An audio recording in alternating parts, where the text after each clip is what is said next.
Dobyns-Bennett football, the Big East Conference champion for the 4th year in a row.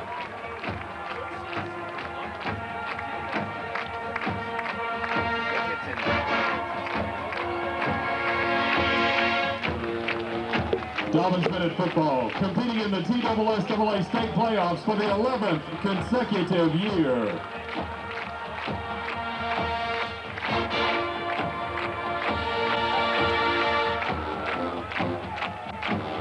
Dobyns-Bennett football, more wins than any other high school football program in the entire state of Tennessee.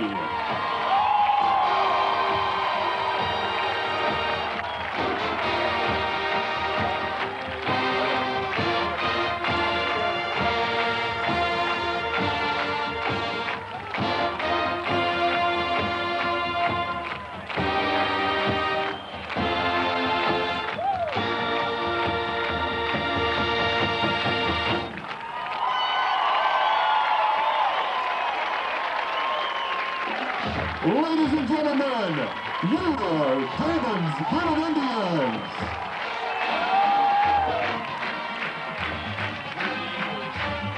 And we are back here at Kingsport Dobyns-Bennett High School. The Dobyns-Bennett Indians coming onto the field here. Their band, and what a tremendous size. I believe somebody told me last time we were up here, their number larger than the University of Tennessee band, and I believe it. They stretch from end zone to end zone, and they are loud as the Wildcats are now making their way out of the tunnel, and they're about to come onto the field here in Kingsport. David, it's impressive. I'll tell you what, that band, like you meant, you know, how big they are, and they're loud, and they're very energetic, and they add a lot to this football program. Wildcats coming out of the tunnel, coached by Bruce Lussier. Coach Lussier has never taken an Oak Ridge team to the semifinals. The last time Oak Ridge made it to the Final Four, you have to go back to the 1996 season when the Wildcats were defeated by the Jefferson County Patriots in the semifinals at Jefferson County. The Wildcats trying to earn a trip to the state championship ball game on December the 6th, but they're going to have to win 2 more ball games. This one against a longtime foe. There's no secrets between these two schools. Both teams know what each can do, and it's one of those games where you just got to go out, not make mistakes. May the best team win. Yeah, absolutely. It's going to be a game, like we mentioned earlier, it's going to be a game, I think, on turnovers. You know, 2 very evenly matched football teams. Kicking games are both good. Offensive, of course, are great. They're going to throw the ball around a lot. We know that. Oak Ridge is probably going to run the ball a lot. So, David, a great atmosphere. It's going to be a fantastic football game. Wildcats are mounting behind the sign. The cheerleaders are getting ready to run onto the field. And here come the Wildcats to J. Fred Johnson Stadium in Kingsport, Tennessee. And we're getting set for this 3rd round playoff ball game here on the road. And we're glad you're listening to us wherever you might be on WATO or on Oak Ridge Schools Television Channel 15 or on the internet, prepradio.com. The captains are getting ready to stroll out to the center of the field. Just a tremendous crowd, especially here on the home side. The Oak Ridge section filling up as well. A packed house here, and we anticipated a crowd like this. If you look at the teams in Upper East Tennessee, none of them are playing anymore, so you figure a lot of the people from this area have come out to watch ball game. For the Dobyns-Bennett Indians, they'll come out with Dustin Gaines, also Chase Flannery. Well, hopefully we won't be calling his name out that much. Philip Chittipo. And for the Wildcats, let's see, one more. That was Matt Creech for the Oak Ridge High School Wildcats. The Wildcats have Adam Spangler, and it's good to see him as a captain. He was injured on this field and obviously cannot play. The Wildcats have won the toss and will defer to the second half. Corey Booker is also a captain tonight. Jared Stevens for Oak Ridge, and one other captain, I can't quite see who it is for the Wildcats, but it's great to see, Max Volkscott says, it's great to see Adam Spangler out there as a captain. Well, it really is, and of course, you know, he got hurt here, broke his leg here in Game 3, and, you know, it's a thrill for him just to be dressed out in the uniform tonight. You know he won't see any action, but it is very nice to see him out there in the uniform.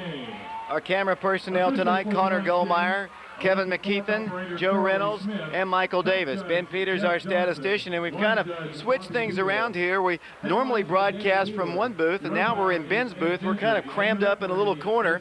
Mike Sheehan's with us here, but, you know, unfortunately, Scott, I ate onions today. I hope that's not going to be too bad for you. Well, it is cramped, but, you know, I think you and I are both just a little bit superstitious. We've been over there so many times that it seems like just about every time we've come home losers, so maybe this is all we need to get us back on the winning track. And we're also getting a chance to sit down for the first time since we've ever been here. Yeah, you know, it's always been so crowded up here, and, you know, you think about how many people we bring to the game with, you know, with all of us and stats and all the cameras and whatnot. They have just as many, if not more. So not the biggest, not the nicest press box in the world, but hey, it's seen a lot of good football games. The Wildcats getting ready to kick off. The kicker is Danny Horwadell. Danny is a 6'2", 179-pound senior. Dropping back to receive the kick, Dustin Gaines, 6', 175-pounder. He, of course, his brother, Teddy Gaines, played for the University of Tennessee. Also back to receive the kick for them, Darrell Hayes, 6', 165-pound junior. They're without the services tonight of Lamont Williams. We'll talk more about that as the broadcast gets underway here. Lamont was an outstanding receiver for them and do-it-all player, but he will not be dressed out tonight in this ball game. Danny Horwadell will be kicking from right to left. The Wildcats wearing their Cardinal pants, white jerseys, Cardinal numerals. The Dobyns-Bennett Indians in their all maroon pants, maroon jerseys, and white numerals. Horwadell has the ball on the tee. He'll be kicking towards the scoreboard side away from the school, and here's Danny's kick. It's a line drive, high driving kick. It's going to go in and out of the end zone. So right there is an indication that Danny's pumped up and fired up about this one. That'll give the Dobyns-Bennett Indians first down, 10 yards to go. The line of scrimmage will be at the 20, and the Wildcats did not want to give up any short kicks and let them have great field position. Danny just boots it in and out of the end zone, as we've seen him do so many times. He got all of it, David. It's a great start for Oak Ridge. You love to see him kick the ball off. And that time, David, it actually landed on the end zone line, 10 yards deep in the end zone. Quarterback for them is Duran Ferguson. He'll come from the shotgun. We expected that. We saw him do that in week number 5. 2 receivers to the right, 1 to the left. Flannery is the lone running back. Ferguson at quarterback, 1st and 10. He'll hand it to Ferguson. He breaks it through, gets about 5 yards on the play before he is knocked down by the Wildcats. Oak Ridge makes a stop with Spencer Gulmire, Bo Price, and number 52, Josh Schneider. It's a gain of 5 on the play. 2nd down, 5 yards to go. We're just underway, 11:44 to play. First quarter action, scoreless ball game. The winner advances to play the winner of the Riverdale-Lincoln County ball game next Friday night. They'll split out 2 men here to the right, Walker Throp and Darrell Hayes. 2 men to the far left. Ferguson at quarterback, 2nd down and 5 yards to go. Flannery, the lone running back. Man comes in motion. Handoff goes to that running back who came in motion. He is hit after a gain of about 2. And the stop is made by the Wildcats. Brian Harris also in there. Josh Schneider, 6'3", 220-pounder. It'll be for the Dobyns-Bennett Indians a gain of about 2. 2nd down, and we'll call it about 2.5 yards to go for a first down. 11:06 to play. They've come out and run on the first 2. It'll be 3rd down and about 2 yards to go. Thank you. 2 receivers split out to the far right, 2 to the left. Duran Ferguson at quarterback, strong-arm quarterback, has thrown for nearly 2,000 yards this season. 3rd down and 3. Here's the snap, pressure. Here comes a little screen pass complete. Ball carrier moves up the field for a first down. Is belted by Adam Black, but he does move the ball across the 30 up to the 33-yard line. The Wildcats were getting pressure in from the outside, but Flannery makes the catch. 1st and 10, Kingsport, Dobyns-Bennett. You know, their offense is so effective. They just spread you out. They throw out of it. They run the draw off of it. That time they snuck a little running back out, did a little screen, ends up picking up a first down. The Wildcats come out with Brian Harris along with Jared Stevens at the ends. The tackles for Oak Ridge, Josh Schneider and Jeremy Henderson. The linebackers, Spencer Gulmire, James Mitchell, Bo Price. I'll set the secondary for you here in a moment. From the shotgun once again, 1st down, 10 yards to go. From the 33, here comes pressure, lots of pressure. Here's a pass across the way, wide open man complete. Belted as he makes the catch by Grant Henry. Might have a first down as he brings the ball across the 40 up to around the 43-yard line. Wildcats were getting pressure in there with Jeremy Henderson, but I believe they gained 9 yards on the play. No, it's 1st down, 10 yards to go. I tell you, it was an outstanding catch. That time number 24 is going across the middle, Darrell Hayes, and the ball is actually thrown behind him. He goes back to get it and picks up just enough for the first down. Packed house here at Kingsport. Thanks for tuning us in. Sorry you couldn't make the trip as they split out 3 receivers to the right, single man to the far left, shotgun formation. First down, 10 yards to go. Ferguson, a good snap. Here comes some pressure. Now he goes across the way. Pass is caught by number 20. Hit and dropped after a gain of about 13 or 14 yards. Walker Throp on the catch. Once again, the Wildcats appeared to be getting pressure in there, but he had all day and just fired a bullet to a wide open man. It'll be 1st and 10 Kingsport. You know, Oak Ridge, they got a little bit of pressure on him, but David, it's just a little bit too late. Once again, they're picking on the middle of the field of Oak Ridge's secondary linebacker positions. Secondary for the Wildcats includes for Oak Ridge, Ravel Coffey getting a start tonight along with Daley Thompson. Oak Ridge also starting Grant Henry and Adam Black. The ball is inside Oak Ridge territory at the 43-yard line. Kingsport first down, 10 yards to go. Durant Ferguson at quarterback, 3-man rush, back to pass. Has time, goes down the field deep to a wide open man who can't make the catch. The intended receiver was number 24, Darrell Hayes, and it looked like Oak Ridge defensive back Daley Thompson was just running in place. I think there must be a lot of mud down there because there was a little bit of separation at the last moment, but the pass is incomplete. Well, the ball was thrown extremely high, and I believe Daley had a little bit of time because the ball was thrown so high to make an adjustment. The receiver has it in his hand, ends up dropping it. Big play for the Wildcats. Second down, 10 yards to go. The ball is at the 43-yard line of Oak Ridge. Durham Ferguson, he's a big kid, 6'3", 230-pounder. The running back there with him, Chase Flannery. Here's the snap. The handoff goes to Flannery, and he moves the ball forward for about 2, not much more than that, as he brings the ball up to the 40-yard line. I believe Spencer Gulmire there on the stop for the Wildcats. It'll bring up 3rd down and about 8 yards to go for the Dobyns-Bennett Indians. The ball officially at the 41. 3rd down, 9 yards to go. 8:42 to play. Opening drive of the ball game. Into the ball game, Dustin Gaines, 6', 175-pounder. The Indians at the Oak Ridge 41. Here they come to the line. Splitting out Darrell Hayes to the far right. Single man to the far left. Actually 2 men. Gaines out there with Hayes. Durham Ferguson at quarterback from the 41. 3rd down, 8.5 yards to go. The Wildcats almost jump. They do not. Here comes the snap. Here comes some pressure. Here's the pass across the way. Pass is caught by big number 81, and he brings the ball for a 1st down. A little collision down there. The Wildcats hit him initially. The Wildcats, Nick Walker in the ball game, and they finally bring him down at the 31-yard line. It'll be 1st and 10 for Dobyns-Bennett. I'll tell you what, Nick Walker was in just fantastic position to get that ball. But if you look at the guys, the receivers about 6'3". Nick probably goes all about 5'8". He just reached over and got it, and then made a spin move and just barely had enough for the 1st down. That was Philip Tritipo, 6'4", 210-pounder. He had a field day against Oak Ridge the last time we were up here 10 weeks ago. 1st and 10, Dobyns-Bennett at the Oak Ridge 31-yard line. This time the quarterback is directly under center. Ferguson, double wing this time, receivers left and right. Handoff goes number 12, tries to get outside. He's buried after a gain of 3 or 4 yards.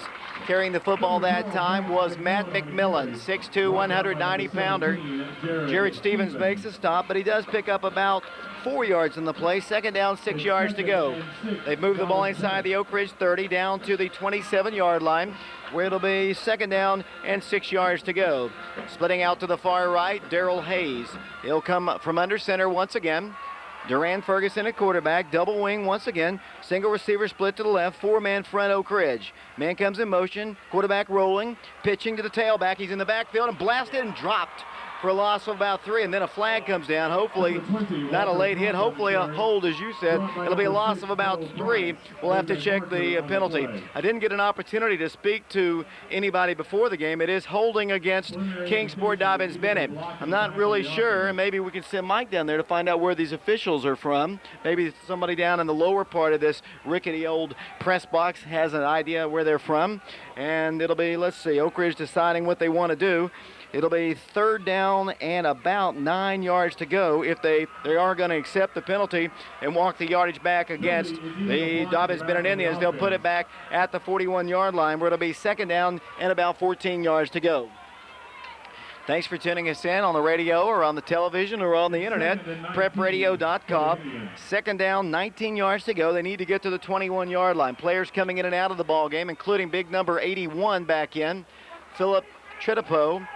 And let's see where he'll line up. He'll split out far to the left side along with number 26, Dusty Fletcher. Durant Ferguson from the shotgun. Second down, 19 yards to go.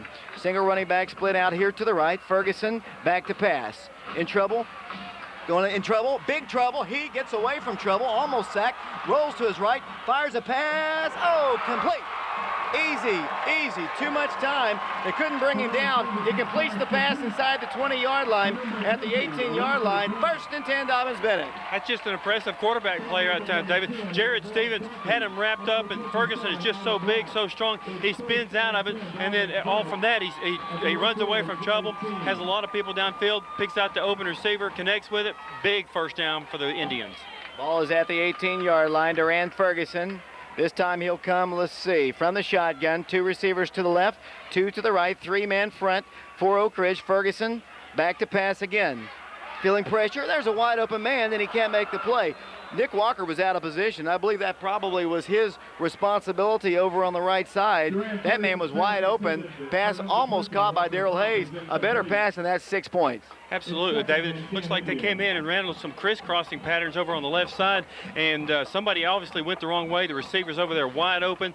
Quarterback, fortunately for Oak Ridge, has a bad throw, and Oak Ridge dodged the bullet. Up to the line once again they'll come. Second down, 10 yards to go. Ball is at the 18-yard line. Ferguson from the shotgun. 5:51 to play first quarter. Back to pass. Now hands it off to the running back, and he's belted, but still is able to get 2 or 3 yards as he moves the ball to the 17-yard line. Chase Flannery on the carry. Josh Schneider and Gulmire make the stop. It's going to bring up third down and 9 yards to go. 5:36 to play. They have dominated the entire quarter on offense, moving the ball to the 17-yard line. They've been able to pick up third and long situations. Let's see what they do on this 3rd and 9. Up to the line they'll come. The crowd coming to its feet here, making a lot of noise down here in front. The Oak Ridge crowd trying to urge on the defense. Ferguson from the shotgun. 3rd down, 9 yards to go. Here comes the snap. Here's some pressure. Pass is caught. Not a first down as of yet. Boom! He's hit down. It'll be short of a first down right in the middle of the field. Let's see if they go for a field goal. It'll be 4th down as the Wildcats make the stop. Ravel Coffey makes the stop. It'll be Bo Price also there, and it would appear they're going to go for it, and they are not sending the kicker in. It's 4th down and about 4 yards to go. The ball is at the 13-yard line. This is pretty much saying that they think they can get an easy 4. Let's see if they try to draw the Wildcats off sides. Incidentally, Mike went down there and found out that the officials are from Knoxville. Durant Ferguson at quarterback from the shotgun. 4-man front for the Wildcats. Ferguson under center. Wildcats almost jumped, didn't come off sides, and now they're going to call a timeout. Now they'll bring the kick team onto the field. Wildcats almost moved. The Cadence almost got them off sides, but the Wildcats stayed across the line, and now the field goal unit comes in. Yeah, it's a good call. It was just under about right at 4 yards, and you try that. You try it once. You got plenty of timeouts left. Oak Ridge was actually ended up not moving, so they called a timeout, and now it looks like the throw for a field goal. They held the ball almost 7.5 minutes. We're down to 4:23 to play in the first quarter. Scoreless ball game, and the kick team led by, I believe, number 15, Ben Cody, 5'8", 150-pound senior. The holder for them will be Walker Throp, 5'11", 160-pounder. They'll put the block down at the 19-yard line. This will be a 29-yard field goal in the middle of the field. As the officials are all getting set here, it's 4th down and about 4 yards to go. No score, just underway here from Kingsport. Dobyns-Bennett, just a beautiful night for football. Not cold. I'm sure it's going to be cooler, obviously, as it gets a little later into the evening, but right now it's perfect weather.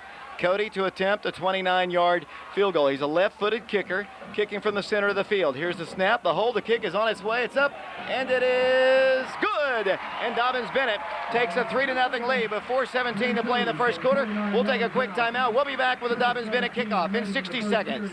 Dobyns-Bennett 3, Oak Ridge 0.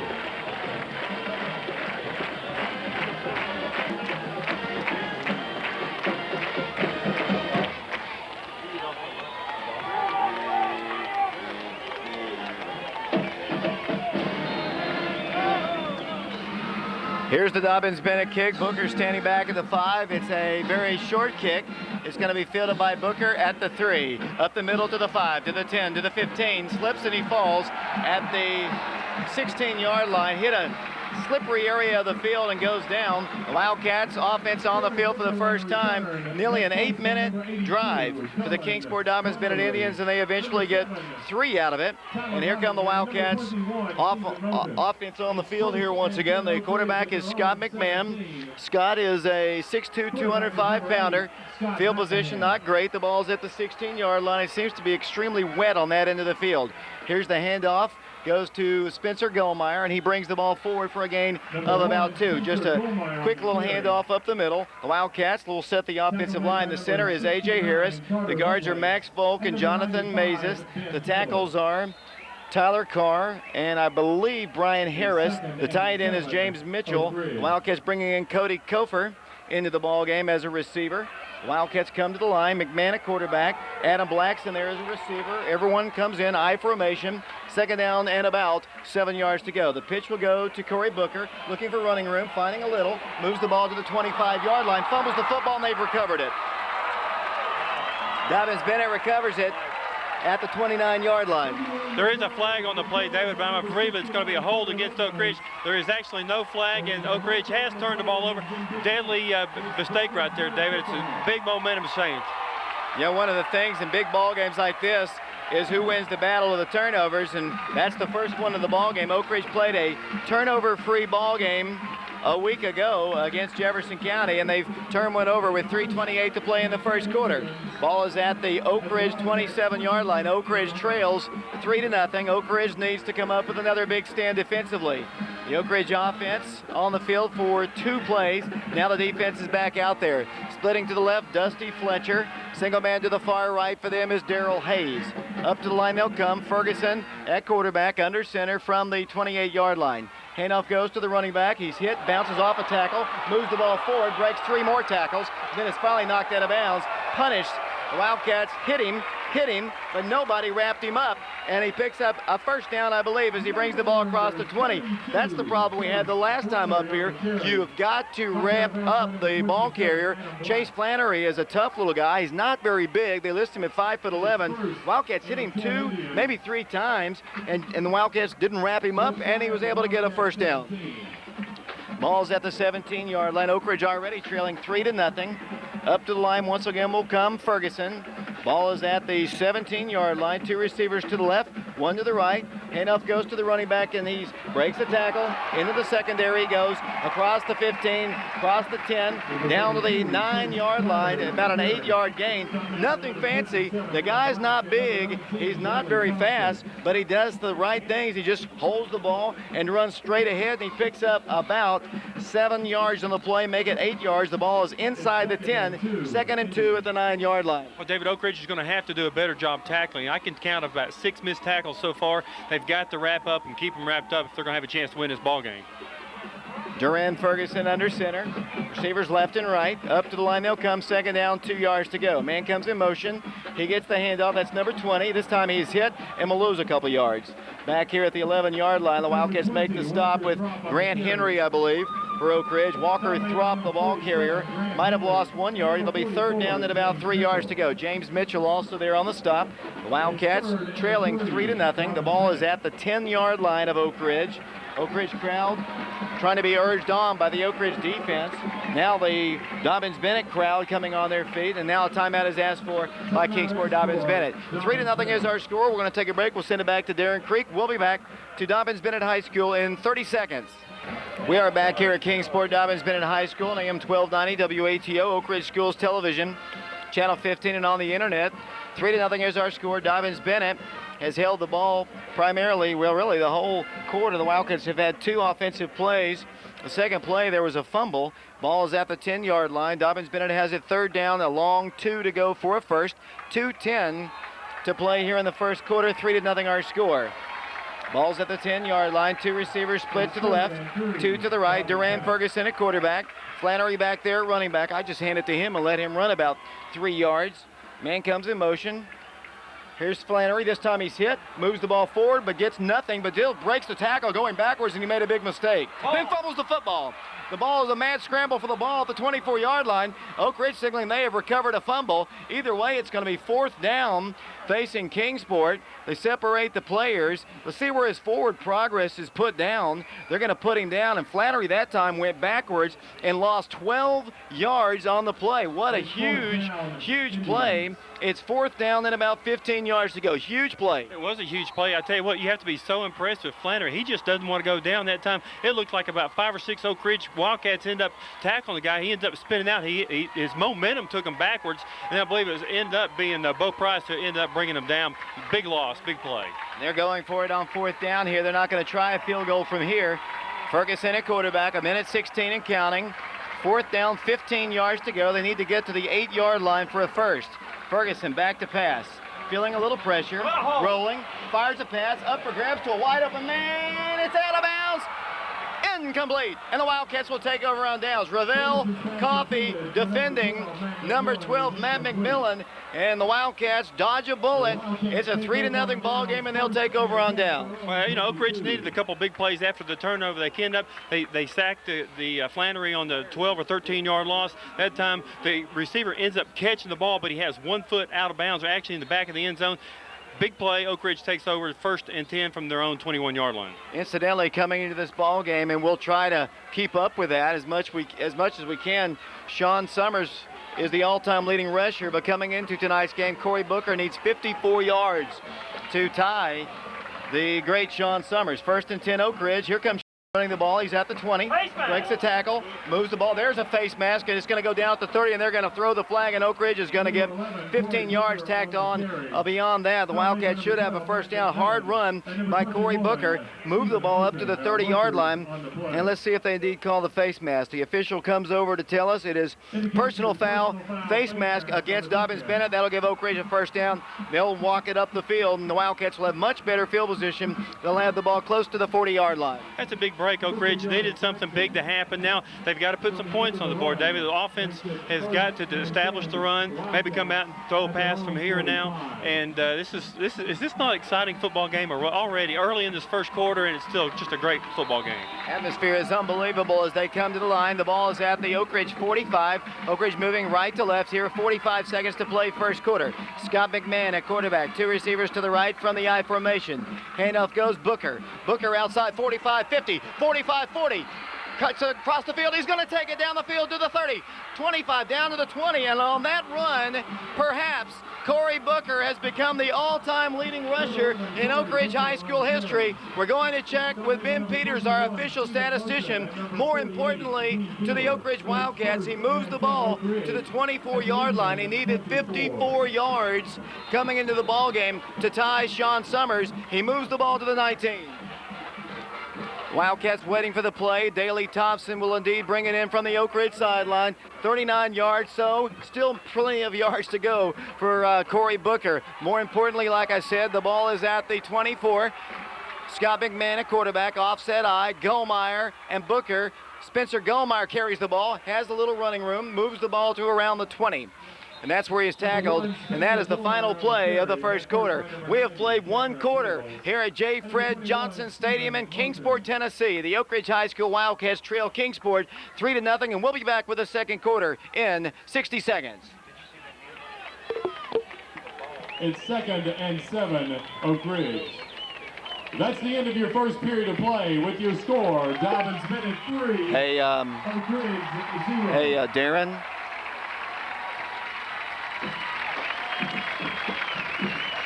Any scores of note? Okay.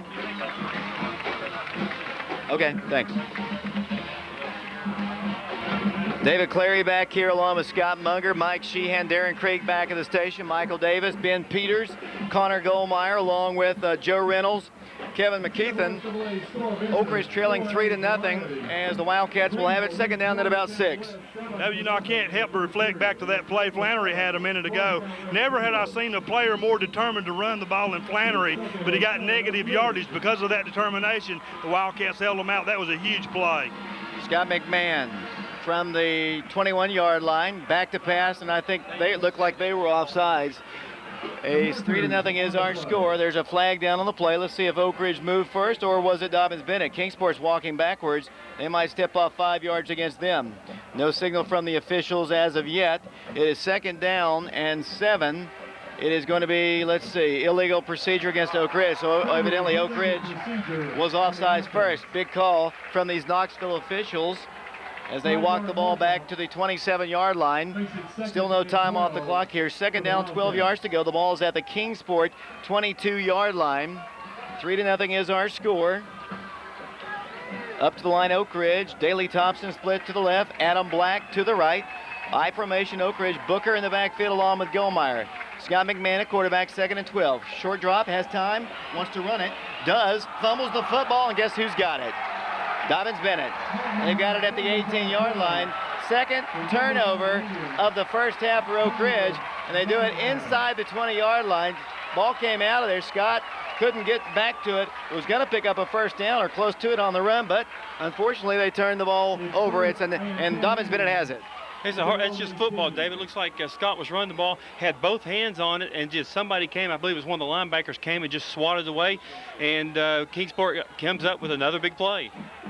3-0 is our score. Dobyns-Bennett's offense back out on the field. 2 receivers split to the left, 2 to the right. Oak Ridge from the eye once again. 11:37 to play, first half, 3-0. 4-man front.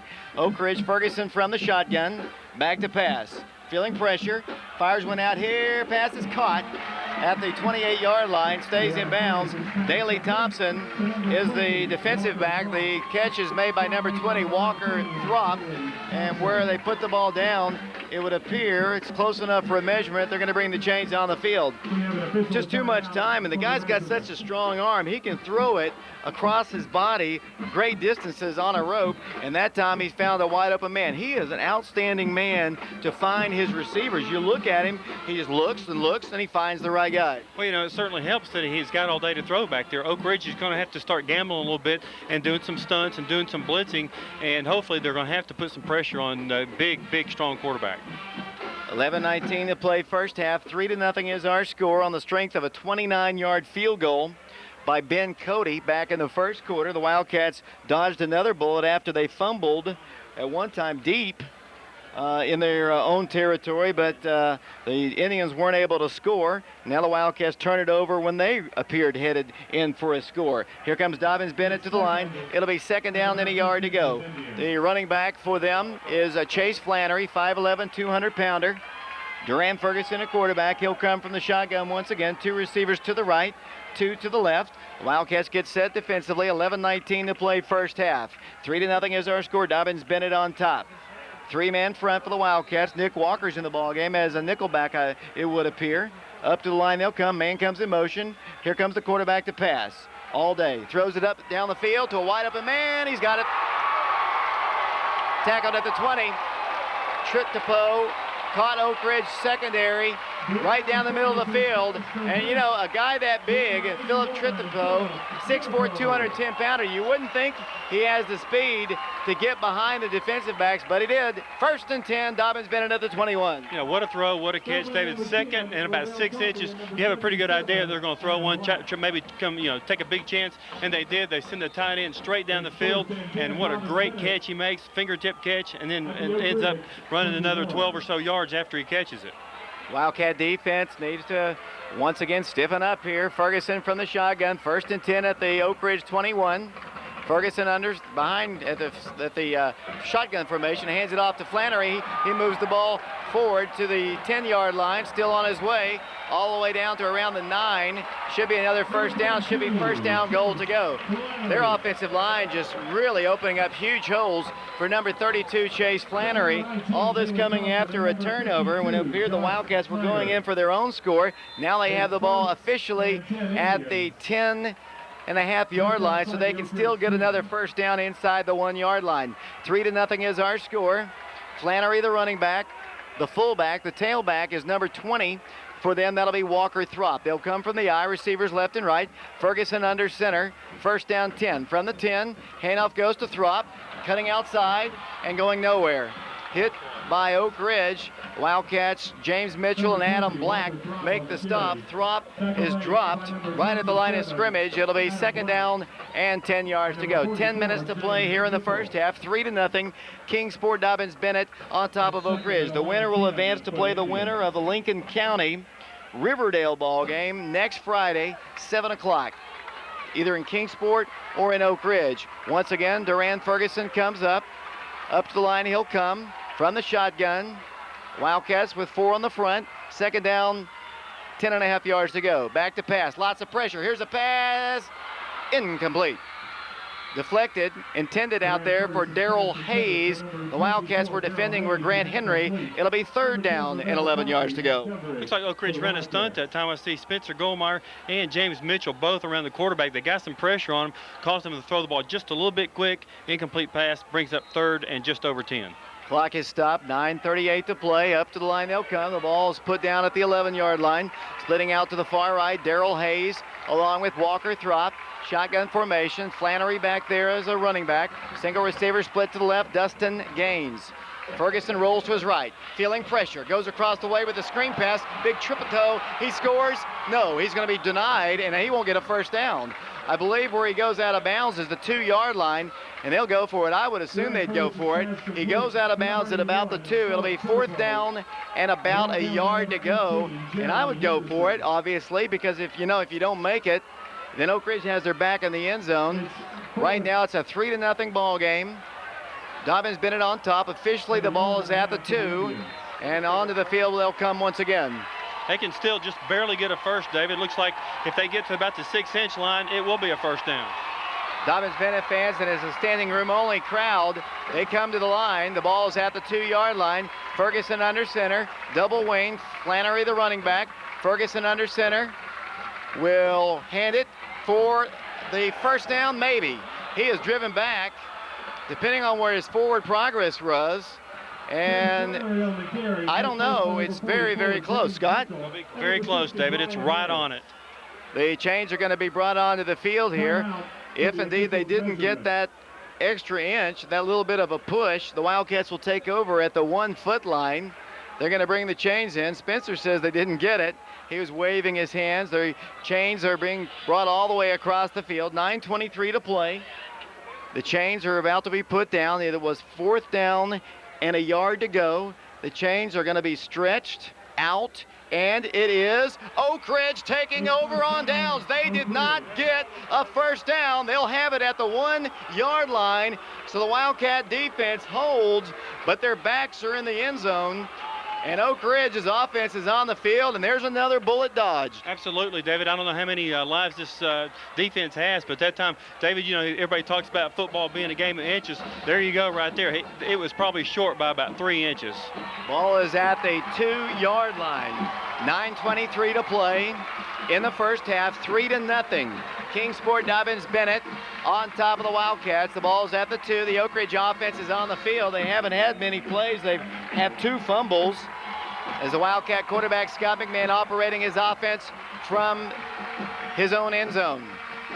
Under center, handoff goes, and then another fumble, and they've got it.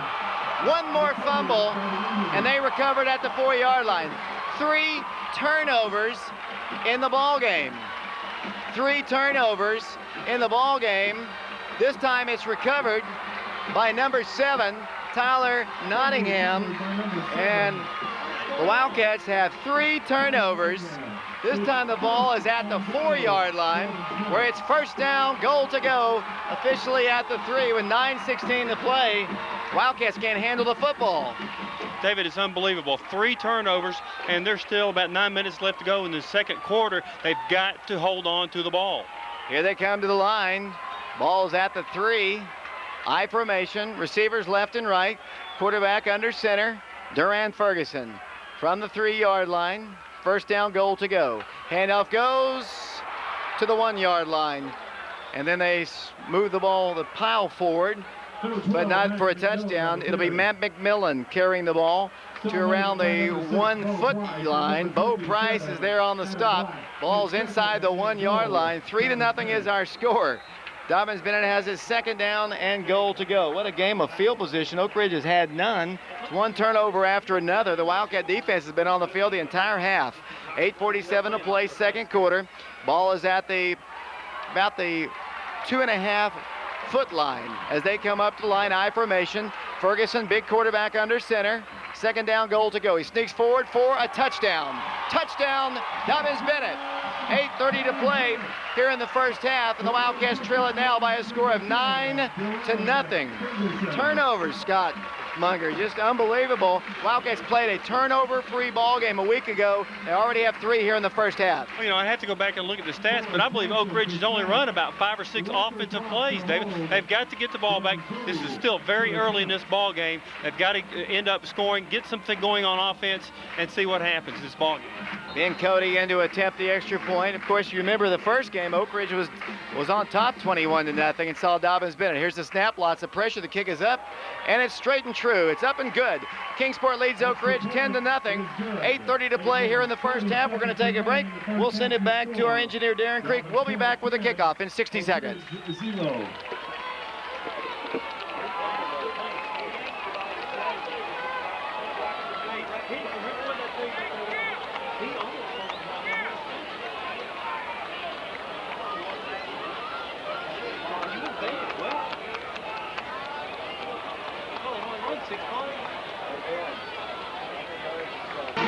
Back here at Kingsport, Dobyns-Bennett. Here's Cody's kick. It is a squib kick down the middle of the field, picked up by Oak Ridge at the 20. At the 20 to the 30 to the 35. Gulmire brings it out to around the 37-yard line, and that is where Oak Ridge will take over. First down, 10 yards to go. 8:23 to play. Wildcats down 10-0 here in the first half. And the Oak Ridge offense is on the field, and they've had but maybe 4, 5, 6 plays total in the ballgame. Yeah, it couldn't be too many. And Oak Ridge, you know, they need to calm down a little bit. It's still early. Let's get something going. Preferably, let's get some points on this drive right here. Daley Thompson split to the far right. Scott McMahon at quarterback. Booker in a wing to the left. He comes in motion. Corey needs 12 yards to break the record. Here's the pitch. Out it goes to Spencer Gulmire at the 40, at the 45. Moves the ball and is pushed out of bounds at around the 48-yard line, and that should be enough for a first down. Gulmire carries, coming off of a 100-plus effort a week ago. The Wildcats have only had possession of the football 2 minutes and 14 seconds so far in this ball game. Wildcats have their second 1,000-yard rusher of the year. Of course, Corey Booker went over that some time ago on that run. I believe Spencer Gulmire is over 1,000 yards rushing. It is a first down. The ball at the 48. Cody Kofer split to the right. Handoff goes. Corey Booker. Outside he goes. Cuts back inside and face mask again, and there's the flag. Goes down at the 1-yard line. That's the second time they've grabbed Corey by the face mask, and that should give Oak Ridge another first down on the personal foul, or unless it was incidental, we'll have to see. It is a face mask against them. 8:05 to play. The ball will be in Dobyns-Bennett territory. 10-0 our score. Oak Ridge has 3 turnovers, 3 fumbles, 2 of them inside the 20-yard line. 1 of them resulted in a touchdown. The 5-yard face mask, they move it up to the 45-yard line of Kingsport, where it'll be first down and 4 yards to go. Ball is right at the 45. The Wildcats getting players in the ball game. Cody Kofer and Adam Black. Quarterback is Scott McMahon. Running back, single running back. Behind the quarterback is the fullback, I believe. I think that might be Gulmire. Booker comes in motion. Here comes the handoff. Corey Booker brings the ball to around the 40-yard line for a first down as he brings the ball officially to the 41. 7:39 to play, second quarter. They put the ball down. Oak Ridge got a nice spot. It's going to be a first down anyway. Taylor on the stop for Dobyns-Bennett. 1st and 10 Oak Ridge. The ball is at the 41-yard line of Dobyns-Bennett. You know, Oak Ridge has shown so far that they could run the ball, and now let's run it a couple times now. Maybe surprise them with a pass right here, David. 7:33 to play and counting. 10-0. Dobyns-Bennett on top of Oak Ridge. Daley Thompson, Adam Black split to the left. Corey Booker in a slot to the left side. Single running back, Scott McMahon, first down 10. The pitch will go out here to Gulmire. Turns the corner with some speed at the 40. Lowers his shoulder, moves the ball to the 33-yard line of Dobyns-Bennett. It's a gain of about 7. Spencer got out there, and it's really slow going. You can tell on the field as they kind of tippy-toe when they first get the ball. Mills on the stop for Dobyns-Bennett. It'll be a gain of 7. Second down, 3 yards to go for Oak Ridge. 6:58 to play, second quarter.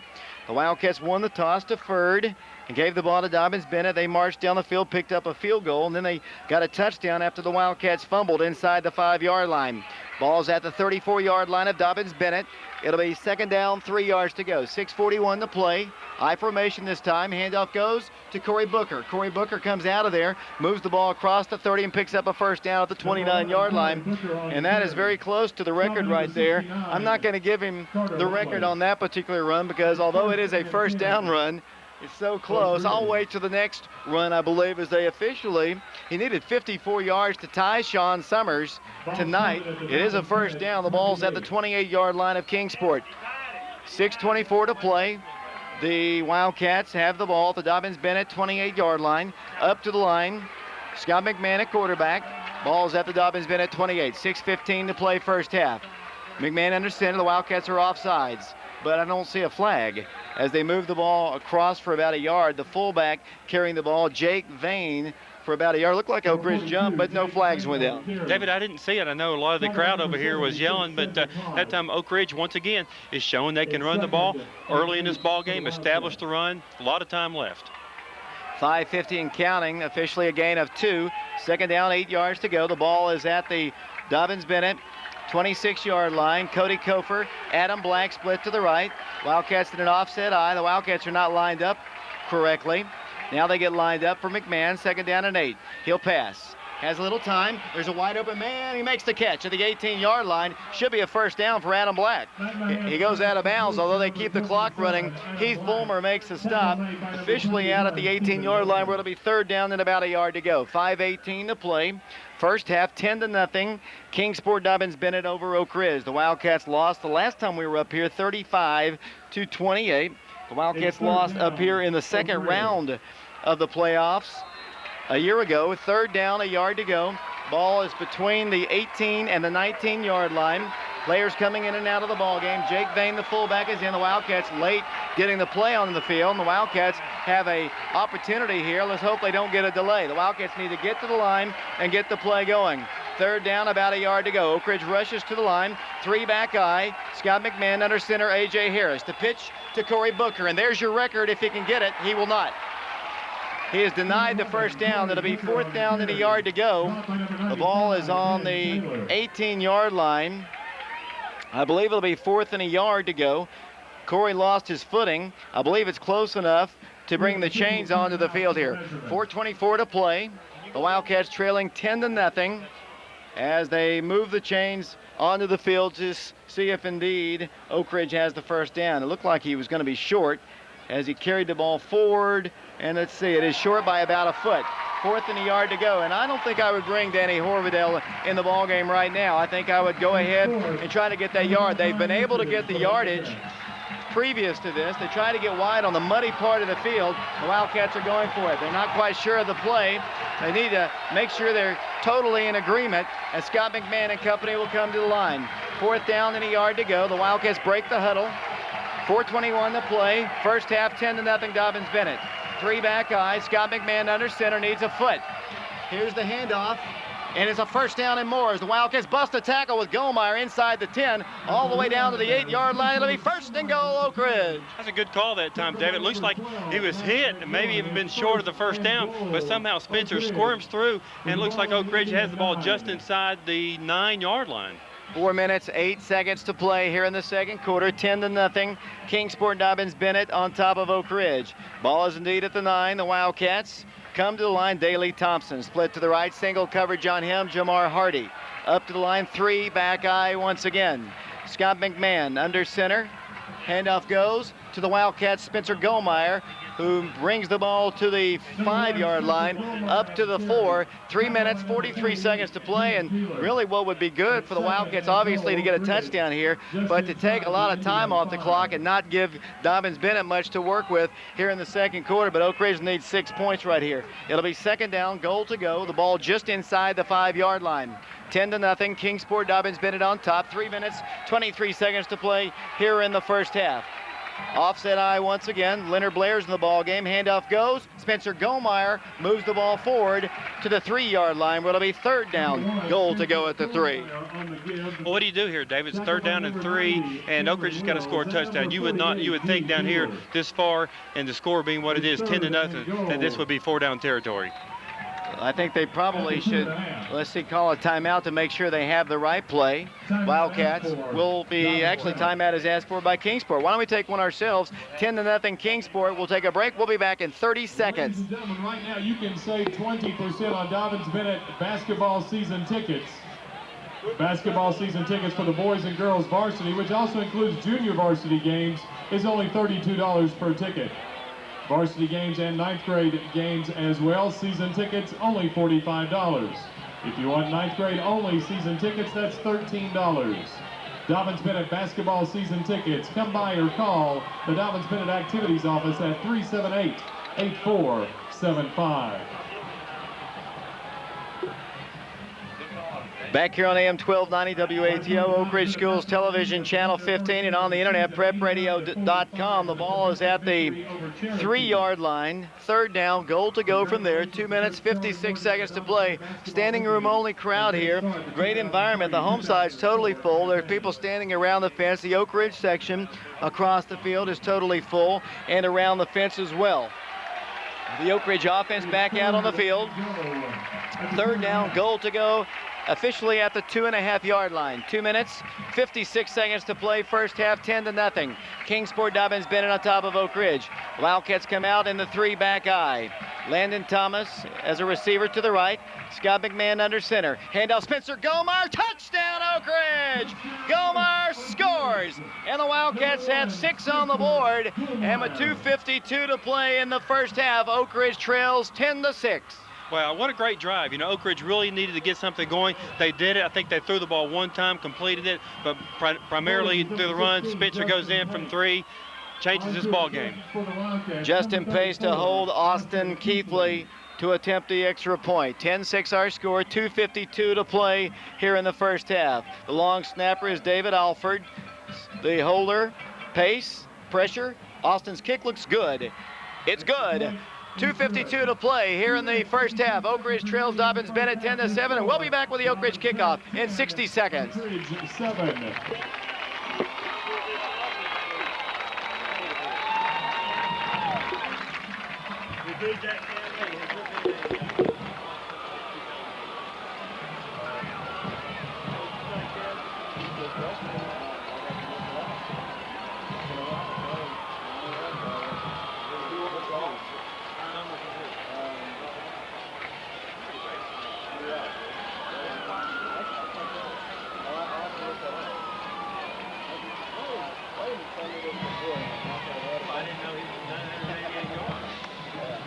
On to kick for the Wildcats, number 4, Danny Horwadell. Deep to return for the Indians, number 4, Dustin Gaines. And number 24, Darrell Hayes.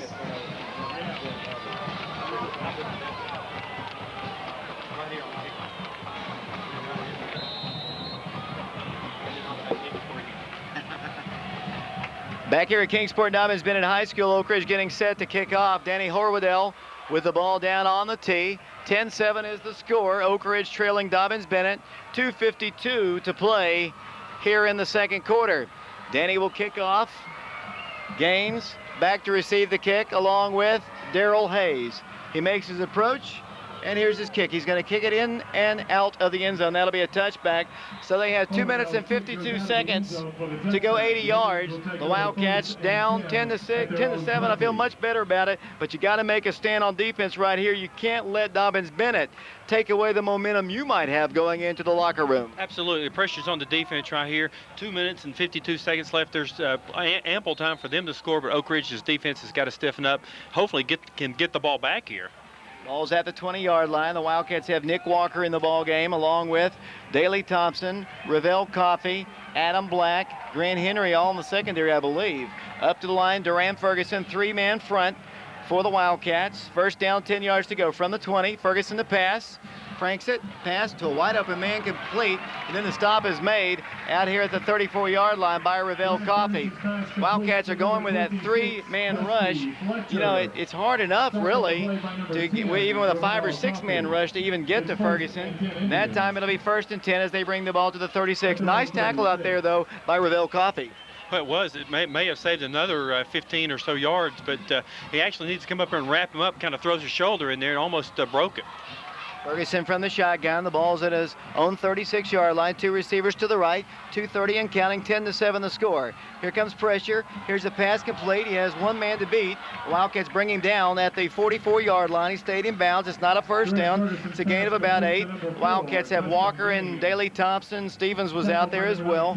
Daley's the man credited with the tackle. 2:16 and counting. Their offense is so scary. They can just move the ball up the field here. 2nd down, 2 yards to go. 2 receivers to the left, 2 to the right, 2:07 to play. Still plenty of time for Dobyns-Bennett.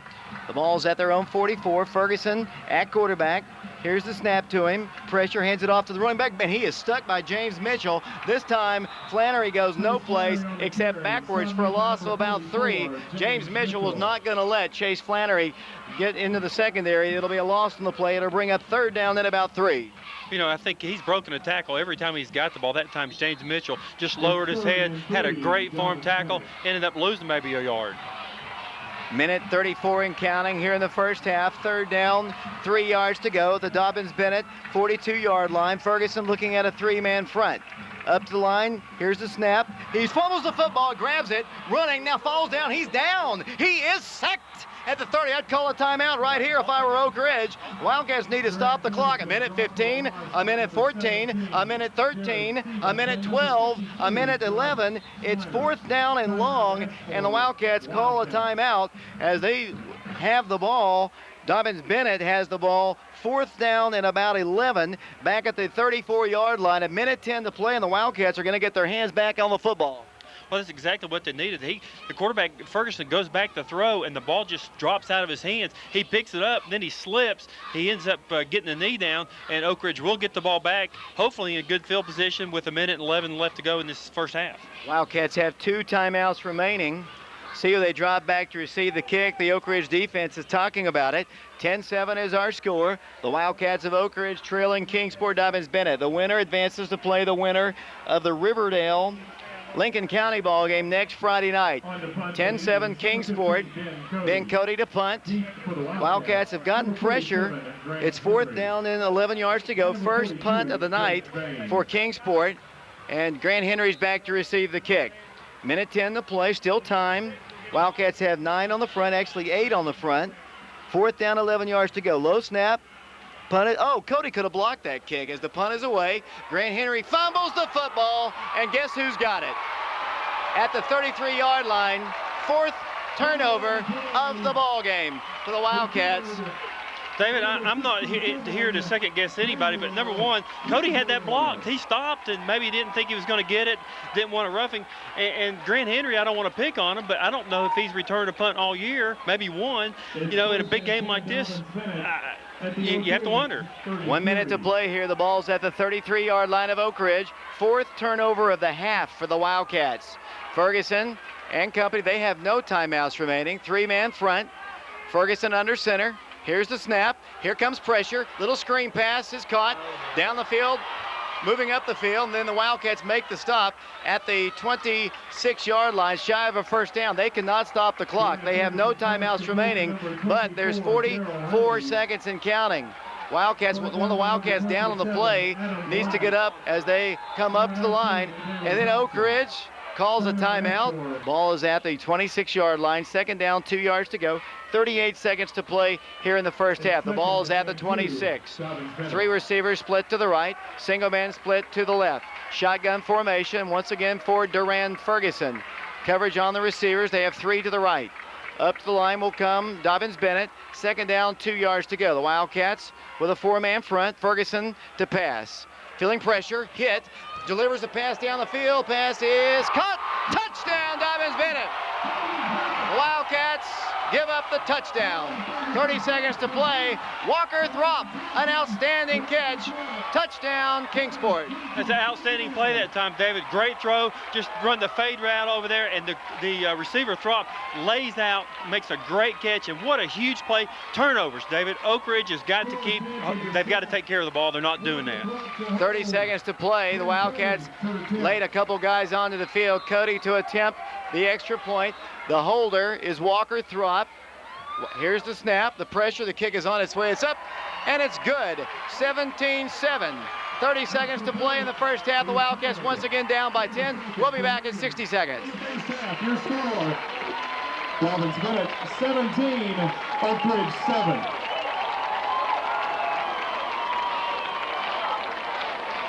Yes.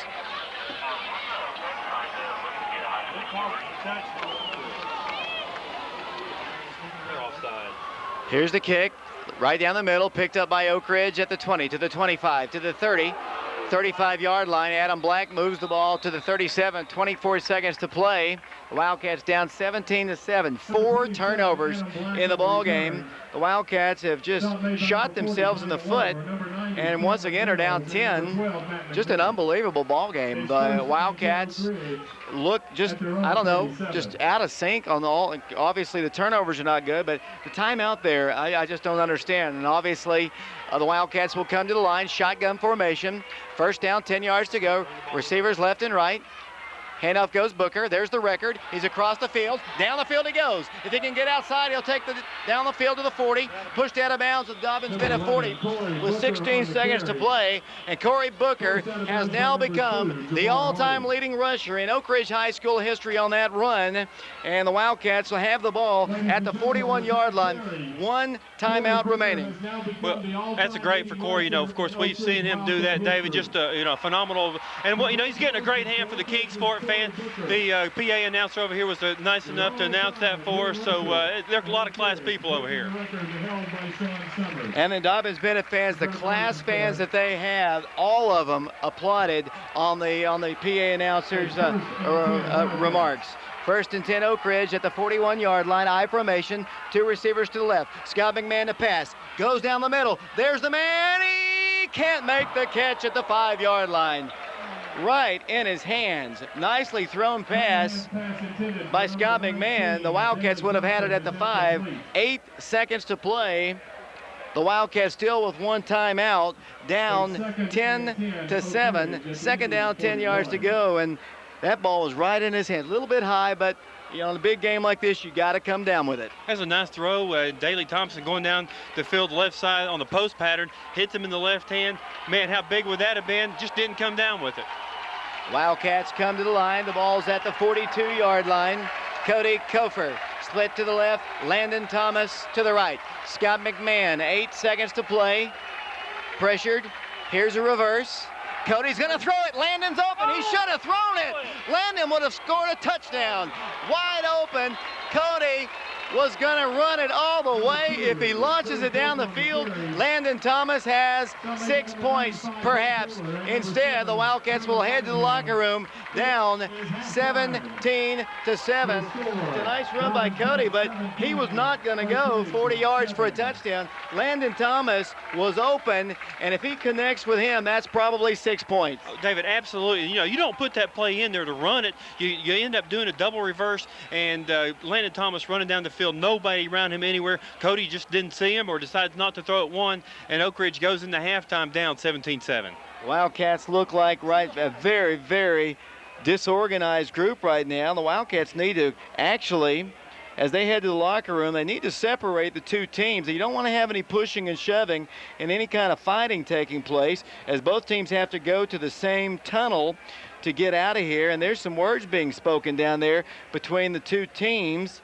The Wildcat coaching staff is dead behind the team while the players are up front, and there's some jawing going back and forth as the coaching staff discusses the first half. The Wildcats find themselves down 17-7. Scott, Wildcats just shot themselves in the foot. 4 turnovers, just missed opportunities, and this doesn't look like the football team we've seen the last few weeks. No, it doesn't. And you look like they almost came in scared, not wanting to make mistakes, and that's when it happened. You know, you take the first 3 turnovers, they're still in this ball game.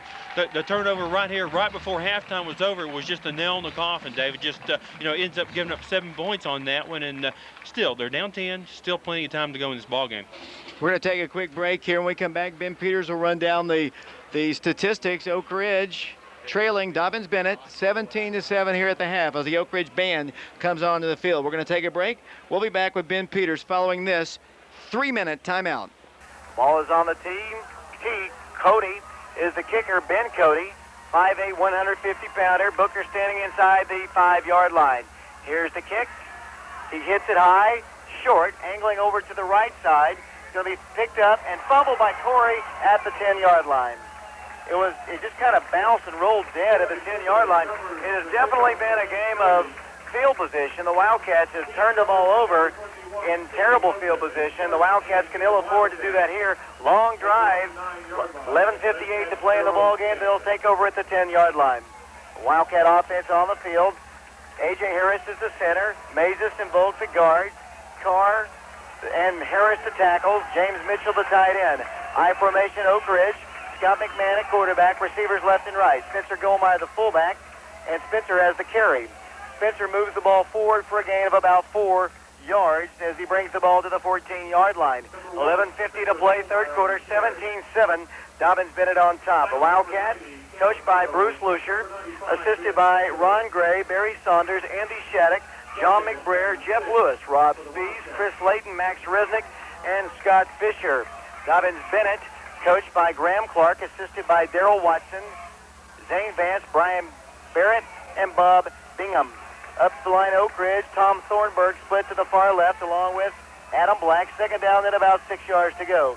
James Mitchell, the tight end, adjusts from the left side and now is over on the right side. Here's the pitch to Corey Booker, has some running room. Moves the ball to the 15 and is tackled at around the 16-yard line. It's going to be third down and about 4 yards to go. It's been slow going. They had 4 or 5 inches of rain here, and the field is very, very saturated. It really is. It's very slick, and you can tell, you know, just playing in the first half, it's all chewed up. It doesn't look bad from up here, but, David, it's really muddy. It's a real thin grass. Third down, 3 yards to go. The Wildcats have the ball at the 13-yard line. Oak Ridge has not punted in this ball game because they turned the ball over 4 times in the ball game. No punts at all. Wildcats need about 3 yards for a first. Single running back is Corey Booker. 2 receivers split to the left. Scott McMahon at quarterback. 4-man front will pass. Rolling, might run it. He's going to pick up a first down. He's across the 15 to the 20. Lowers his shoulder all the way down to the 25-yard line. First and 10 for the Oak Ridge Wildcat. The quarterback, and Scott had no intentions of throwing it. He just carries it for a first down. Nice run. First and 10, Oak Ridge. Well, he made a really good decision. I don't know if that was a design play or what, but he saw a big corner over there and just tucked the ball. You know, Scott, as the first year, I really didn't think he had a lot of speed, but he runs pretty well. Over 200 yards rushing, I believe, coming into this ball game. Ball's put down at the Oak Ridge 25-yard line, where it'll be first down, 10 yards to go. No need to panic right now. You don't need to just start throwing bombs down the field here. A lot of time here. 17-7 is the score. Oak Ridge comes up with a wingman left. That's Spencer Gulmire. Booker in the backfield. McMahon will hand it off to Spencer, trying to get wide. Tries to turn the corner. He's going to be driven out of bounds after a gain of about a yard. Not much more than that. Wildcats went over towards the Oak Ridge sideline and might have gained a yard at most. It'll bring up second down, 9 yards to go. Walker Throp there on the stop for the Dobyns-Bennett Indians. 17-7 is the score. Wildcats can ill afford to get in these, not getting a whole lot of yardage on first down, although the Wildcats have been able to move the ball on the ground when they've been able to hold on to the ball. As Oak Ridge comes to the line, Gulmire and Cody Cofer split to the far left. Wildcats with Jake Vane in the backfield, along with Booker. Once again, second down, 9 yards to go. Here's the pitch out here to Corey Booker, trying to get wide. He's going to lose yardage. He's still on his feet. He's going to get about a yard. That play was just an interesting-looking play. No yardage at all. It was an interesting play. It was funny. I think Coach Gray over there is actually telling them what side to run that sweep to. Or actually, it's a quick pitch. All the players were looking over there. He held up his left hand, run it to the left. They sneaked one of the defensive ends up the field. brings up a big 3rd and a long 8. Wildcats have not thrown the ball much tonight. It's 3rd down, 8 yards to go. 9:35 to play. The ball's at the 26-yard line.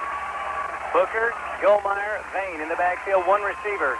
Corey comes in motion.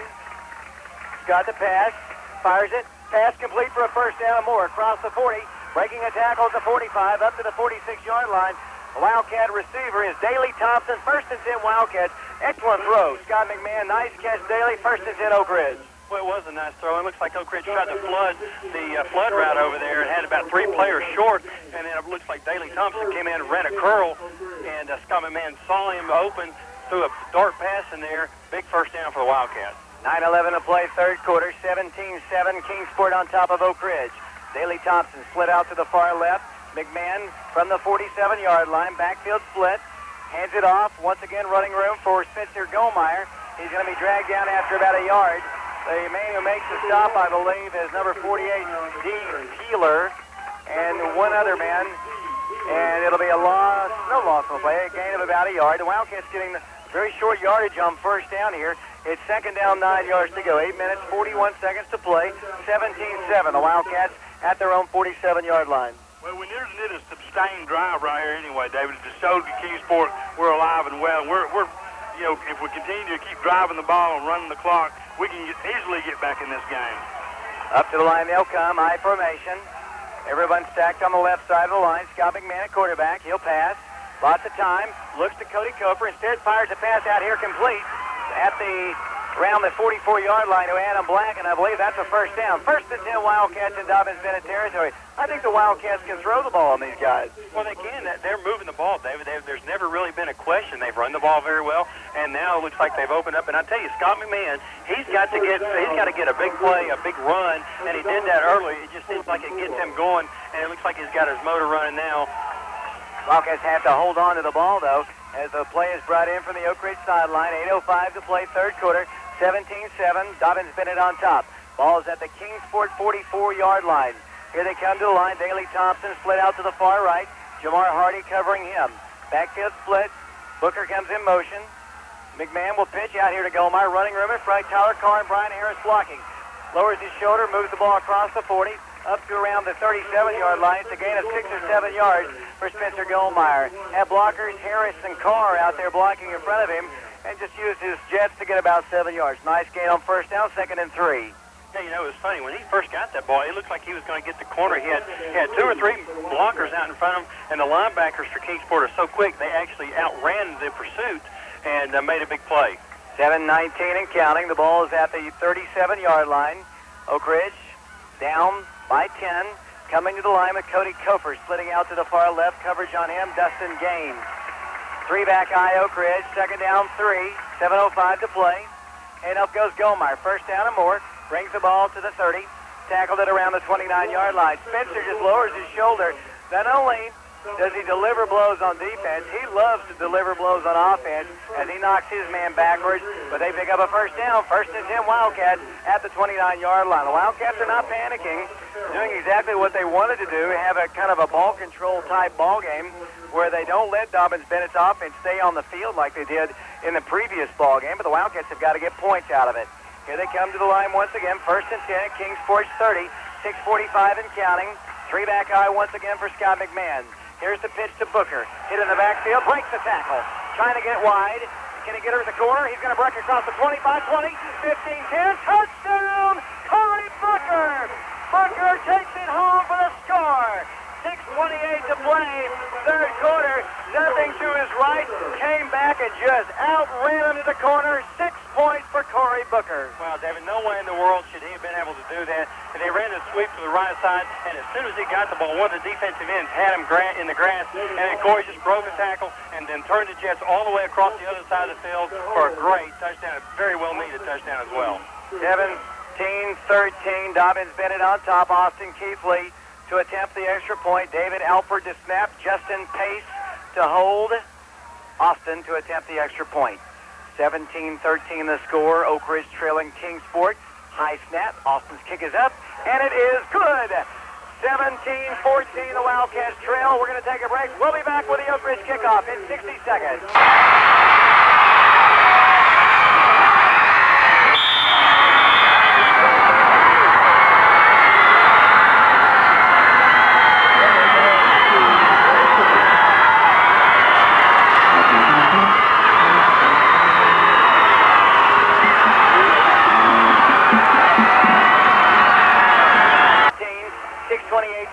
third quarter. Danny Horwadell getting ready to kick off here for the Wildcats, and a great atmosphere for high school football here in Kingsport. Packed house.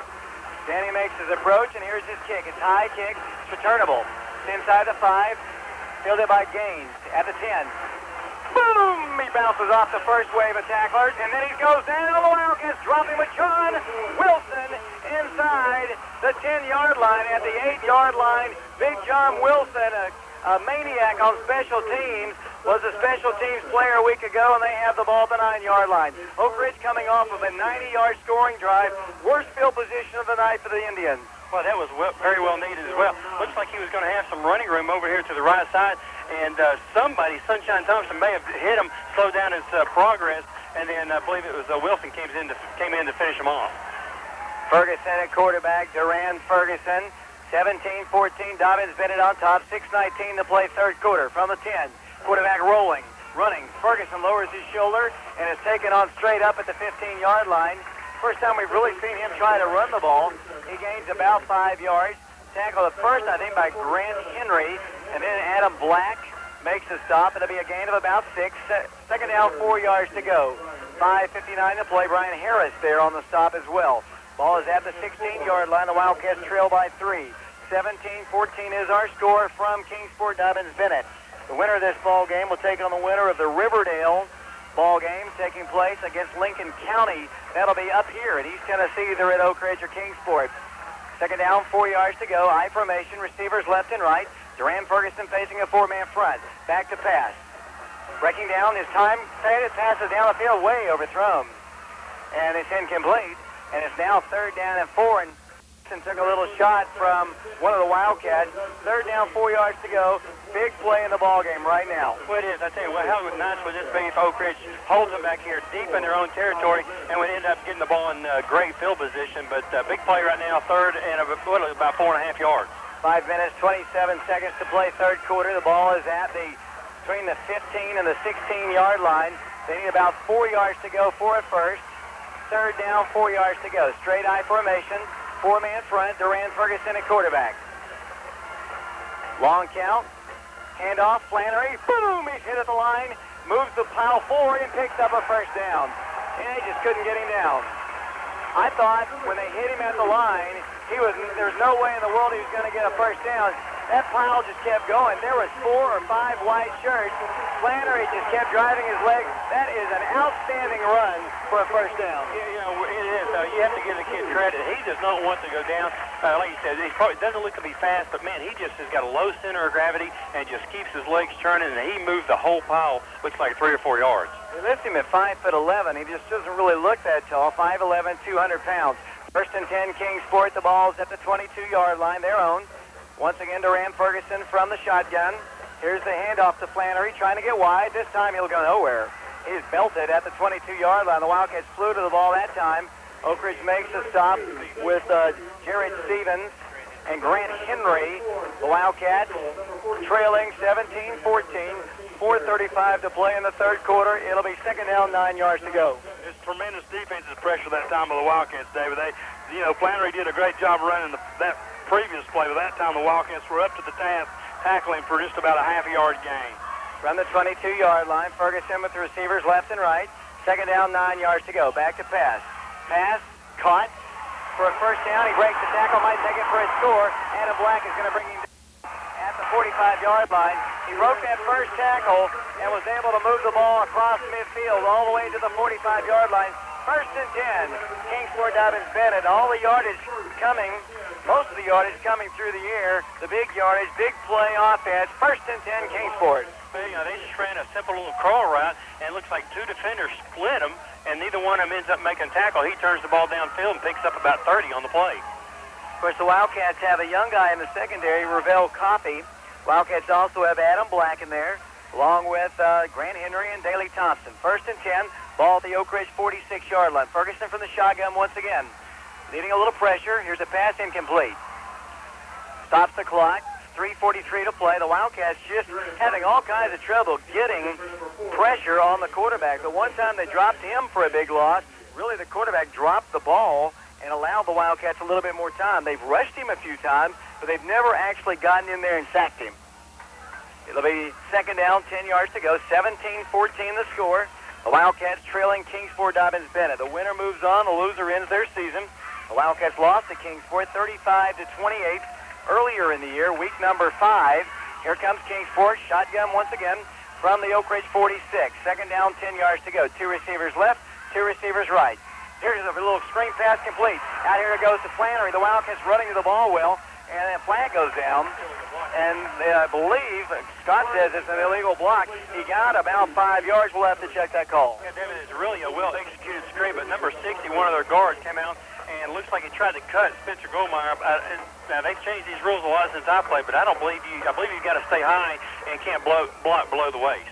Long conversation. They ended up getting about 4 yards on it. It's going to be an illegal block against Oak Ridge. So they're going to call it against the Wildcats. And so, Scott, I guess you didn't exactly see it the way it happened, as they're going to step off yardage against the Wildcats, and that'll give them a first down. So a big penalty against Oak Ridge. We haven't had a whole lot of penalties. For the most part, it's been officiated well. It's a 15-yarder all the way to the 27-yard line. So Oak Ridge had a 90-yard drive, and they're in the process of trying to go 90 yards on the play. As the officials are talking about it with the Oak Ridge players, it'll be first and 10 at the 27-yard line. 3 minutes, 33 seconds to play, third quarter, 17-14. The Wildcats trailing Kingsport Dobyns-Bennett. The Wildcats cannot trade touchdowns with them as time is waning here in the third quarter. Ferguson under center. Double wing for him. Receiver comes in motion. Handoff goes to the running back, who's number 20. I think that's Walker Throp. 5'11", 160-pounder. Found a little running room. Gained about 4 or 5 yards as he's tackled at around the 23-yard line. Gain of 3. Second down, 7 yards to go. Josh Schneider there on the stop. Into the ball game, big number 81 once again, Philip Tritipo. We've seen him make big plays before. Let's watch where he goes on this particular play. 3 minutes to play in the third quarter, 17-14 the score. Here comes Ferguson and company, I formation, Flannery and Throp in the backfield. Receivers left and right, second down, 7 yards to go.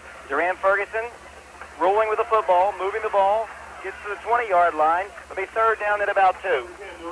Tremendous pressure by the Kingsport that time, David. The quarterback keeper just snuck the ball in there and punched the ball up there close to another first down and moving the ball right at the 20-yard line. Not as many yards gained on that particular play as I thought. It's third down and 3. Ball is in between the 21 and the 20-yard line. 2:26 to play third quarter in a 17-14 ball game. Receivers splitting out to the left and to the right. Dustin Gaines to the left as they move from left to right, wearing all maroon pants and jerseys with white near with the Wildcats and Cardinal pants, white jerseys. Ferguson from the shotgun, third down and 3. Here comes pressure. Here's a pass to a wide open man. Complete.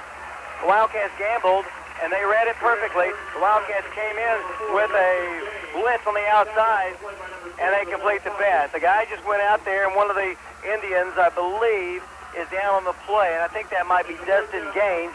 It is first and 10 for the Indians, but they have an injured man on the field. 1:57 to play. Gaines was the receiver, 6', 175-pounder. All he had to do was turn around and wait. The Wildcats brought the house, and he completes the pass. You know, that's a good play on that defense. It looks like, you gamble in football, and that time Oak Ridge gambled. They ran the blitz, and they had the perfect play set up there. The receiver just ends up doing about a 6-yard curl, and the ball hung up there for a long time. He wasn't sure if he was going to get to it or not. He thought maybe a defender was going to come knock it down, but he does catch it and moves to the change as well.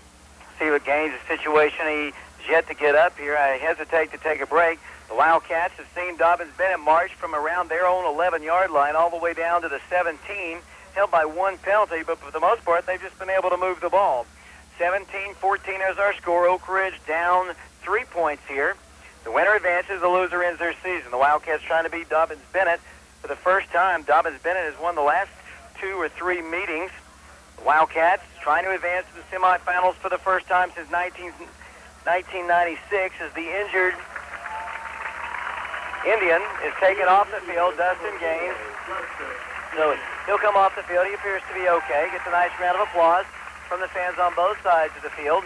17-14, first down, 10 yards to go. The Wildcats have the defense on the field playing with, let's see, the tackles are Henderson and Harris. The ends for the Wildcats, or Harris is an end. They've got Let's see, Jared Stevens in the ball game. The Wildcats also have Josh Snyder in there at the tackle position.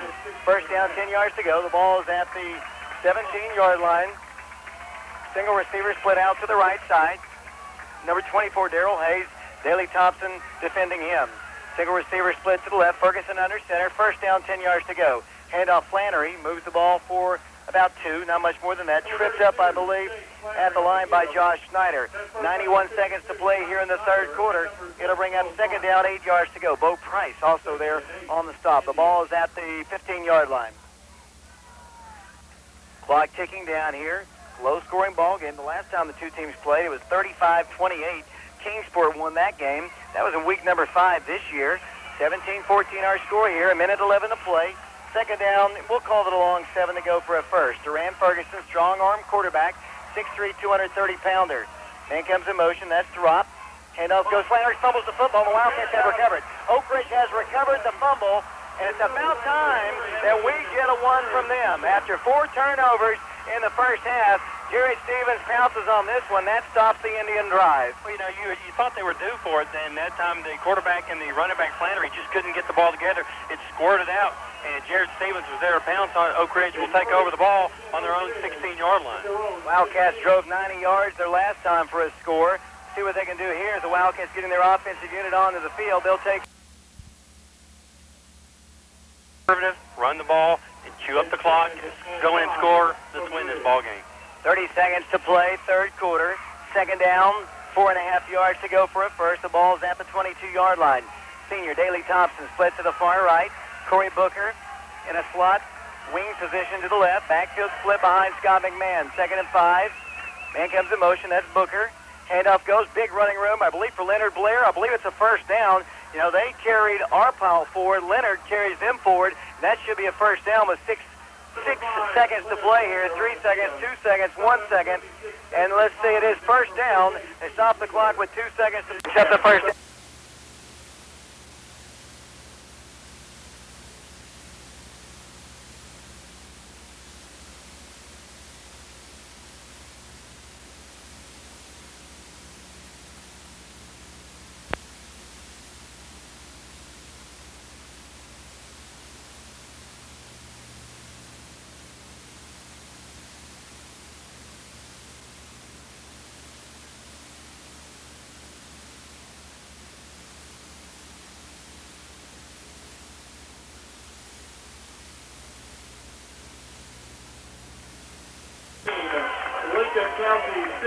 Back here on AM 1290 WATO, fourth and final quarter about set here. 17-14 Oak Ridge, trailing Kingsport. First and 10 Wildcats to the 26. Handoff goes Corey Booker. Outside he goes to the 30, to the 35. Outside he goes to the 40, to the 45-yard line. First and 10 Wildcats. Corey Booker runs the ball into Dobyns-Bennett territory, pushed out of bounds. First and 10 Wildcats. Nice hard run by Corey. Yeah, it was. They had a nice try to inside handoff. Corey is designed to go inside. Corey just kind of saw a little seam outside, turns on the wheels, and once again they're moving the chains as Oak Ridge has the ball first and 10 from their own 47-yard line. Riverdale on top of Lincoln County, 14-6 over Lincoln County. 11:52 to play in this game. The Wildcats have it first and 10 at their own 47-yard line. Daley Thompson splits to the left. Scott McMahon at quarterback. Slot man left is Corey Booker. Under center, Scott McMahon. Handoff goes to the Oak Ridge back, who moves the ball to the 50-yard line. Carries the ball, Leonard Blair does, to the 40, to the 50-yard line. Officially, it'll be a gain of about 3. Second down, 7 yards to go. The Wildcats trailing 17-14. The winner to take on the winner of that Riverdale-Lincoln County ball game. 11:33 to play. Second down, 7 yards to go. Jake Bain re-enters the ball game. Leonard Blair checks out. Leonard had a big first down run a moment ago. The Wildcats have it at midfield. Moving left to right here. Cody Kofer splitting out to the far left for the Wildcats along with Gulmire. Scott McMahon under center. A.J. Harris will pass. Breaking down, now fires it complete to Booker. Booker has a first down across the 40, breaks the tackle, pushed out of bounds at the 36-yard line of Kingsport Dobyns-Bennett. First and 10 Wildcats. It was a nice play that time by Scott McMahon. They ran the little flood route to the left side, and they were bringing one of their defenders on a blitz, and Scott just kind of pulled up quick and then hit Corey Booker out in the flats, and Corey turns it in for another first down into Kingsport Dobyns-Bennett territory. 11 minutes to play in the ball game. The Wildcats at the 36. Scott McMahon and the Wildcats moving steadily up the field here. Man comes in motion, that's Booker. Here's the pitch to Gulmire, lots of blockers in front. He brings the ball to the 30-yard line, tackled at the 29. That's a gain of about 6 or 7 yards. Oak Ridge getting big yardage on the ground here, big yardage and big chunks. The two teams are so different.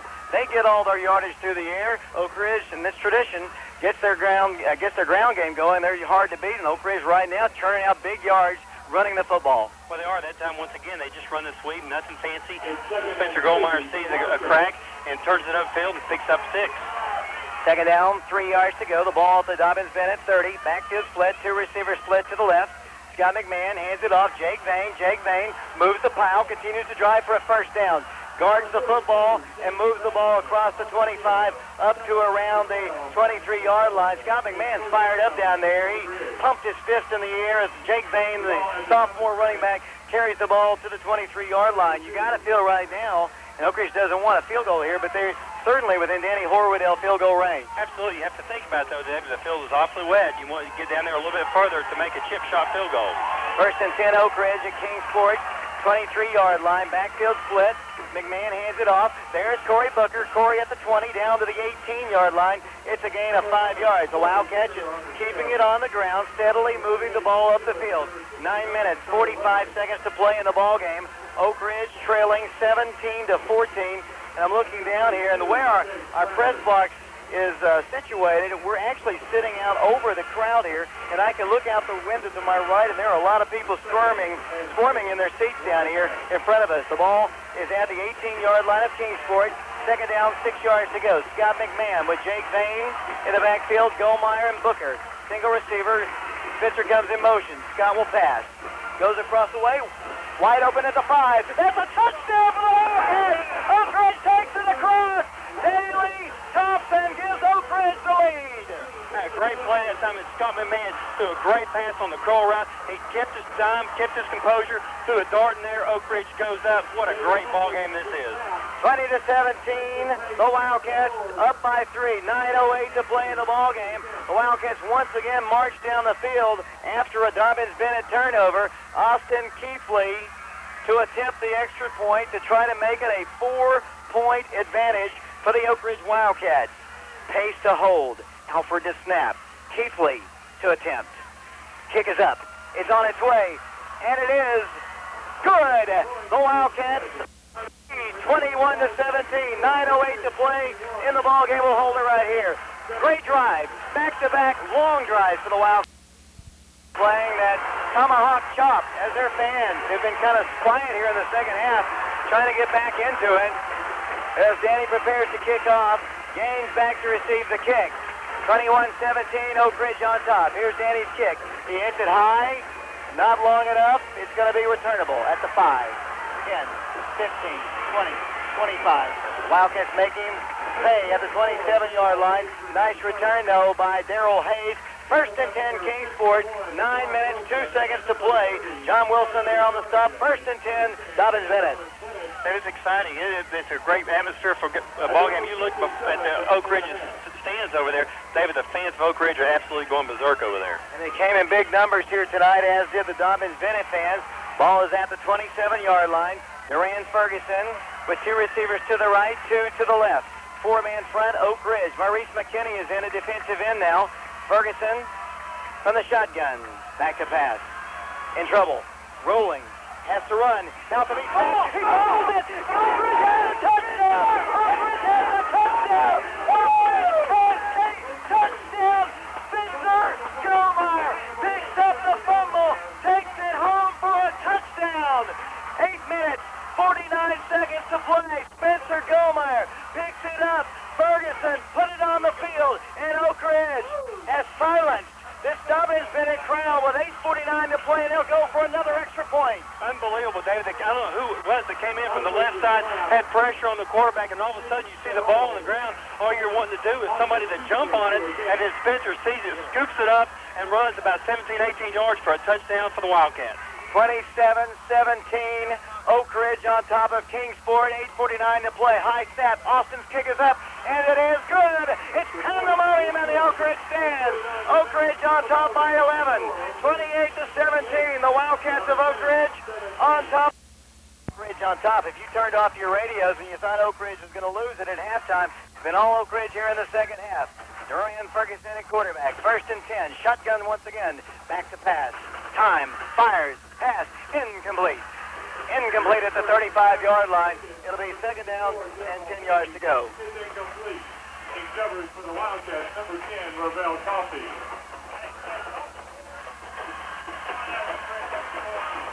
Once again, it'll be Dobyns-Bennett. 2nd down, 10 yards to go. 2nd and 10 here, 8 minutes, 34 seconds left. Kingsport Dobyns-Bennett has the ball. 2nd and 10. And 3 receivers left for Ferguson, 1 receiver right. Ferguson out of the shotgun. Oak Ridge in the defense coming on the blitz. Ferguson sees the receiver, runs the screen. Complete pass, close to a 1st down. Looks like he'll be short. Pass complete to number 4, Dustin Gaines. It looks like it's going to be maybe a half a yard, maybe a whole yard short of a 1st down, which will bring up 2nd and a short 1. Excuse me, 3rd and 1. Another big game. Excuse me, another big play in this ball game. The standard over there has 2nd down. Now they changed it to 3rd down. Once again, Ferguson up to the line, shotgun. 2 receivers left, 2 receivers right. Oak Ridge 6-man line. Looks like they're bringing some pressure. Ferguson back to pass, short pass, completed the tight end for a 1st down. He does stay in bounds. It will be a 1st down. Grant Hendry on the tackle. Once again, this Kingsport Dobyns-Bennett is such a dangerous team. Have many weapons, many great receivers. Gaines checking back into the game. As the clock is wound, 1st down, 10 from the Kingsport Dobyns-Bennett 34-yard line. 7 minutes, 41 seconds left to go in this ballgame. Oak Ridge up 28-17. 3 receivers left, 1 receiver right. Ferguson out of the shotgun. Ferguson looks over the defense. Ball snapped, has time, sees that run, scrambling, sees a receiver, picked off by Oak Ridge's Grant Hendry. What another big play. Somebody comes and tips the ball, maybe in the tight end, and Oak Ridge gets the ball back. What a huge play. Oak Ridge has 4 turnovers in the 1st half. So far in the 2nd half, Kingsport Dobyns-Bennett has 3, and that could be a deadly one. Oak Ridge has the ball back on Kingsport Dobyns-Bennett 39-yard line. What a great ball game. Big play once again, Mike Sheehan. David, you know, they've overcome adversity, Scott. They've came back. They've got their heads leveled during halftime. Coaches have talked to them, calmly told them what they needed to do, and they have came out and played outstanding ball here in this 2nd half. And I tell you, all the momentum has absolutely shifted Oak Ridge way. Gulmire up the middle, breaks the tackle, squirts through, and gets a 1st down. What a great Spencer Gulmire. What a wonderful player. And Spencer once again squirts through and picks up almost a 1st down. Thanks a lot, Scott. You did great. That was absolutely fantastic. 28-17, 7:08 to play, and they are Dobyns-Bennett fans heading out of J. Fred Johnson Stadium here. Oak Ridge has the ball at the 29-yard line. I don't know that I've ever seen a game shift in momentum the way this one has. Ball's at the 29-yard line. Scott McMahon, high formation. Handoff goes to the fullback. No place to go. Gain about a yard, but more importantly, time is ticking away for the Kingsport Dobyns-Bennett Indians. They were up 17-7. The Wildcats turned the ball over 4 times in the 1st half, but it has been all Oak Ridge here in the 2nd. Well, I don't know what the coaches said to them at halftime, but they need to bottle it and sell it, because I'm telling you, whatever it was, Oak Ridge has just come out. You know what? The 1st drive, 90 yards. 2nd drive, 85. They come out and they get the turnover, the touchdown, and now they got another turnover. Oak Ridge, all they need to do is get a couple 1st down here, milk that clock for all it's worth. 2nd down, 9 yards to go. Handoff goes Spencer Gulmire. Moves the ball forward, lowers his shoulder. Maybe a yard at most on the play. We're down to 6:08 and counting. For those of you who thought I went to the restroom, that wasn't the case. I was actually working on some video equipment up here. We kind of lost power with our video, and we apologize. Hopefully we have the entire broadcast on the cable. I don't think we missed anything crucial except Scott's play-by-play. That was fun. David hadn't had a chance to do that, and I think it may have been my fault. I think in the excitement over, I may have kicked something. 5 minutes, 45 seconds to play. The ball's at the 29-yard line, 28-17. You have to go back to 1996 when Oak Ridge last played on the Friday after Thanksgiving, and we're about 5.5 minutes away from a Friday ball game at Blankenship Field. against either Riverdale High School or Lincoln County. Two old foes from way back in the 80s. Well, how fun. I know Oak Ridge has had their chances in big ball games against Riverdale and come up. I guess they're 0 for 2, maybe even 0 for 3. What a great program. I believe they're winning right now. Lincoln County, I believe, has got probably the best quarterback in the state from what I understand. The guy is supposed to be phenomenal. And, whoever plays, doesn't matter. It's at Blankenship. And, man, what an atmosphere that's going to be when you're going home to the ship. 28-17. Of course, still plenty of time in this ball game for Dobyns-Bennett. They have, 3 turnovers here in the second half. The Wildcats have 4 in the first half. Both teams took advantage of turnovers. Oak Ridge was down 17-7 at the half, but they lead it 28-17 currently. 5 minutes, 38 seconds to play. We'll have a scoreboard show. We'll have a highlight show. Darren Creek will provide that for us.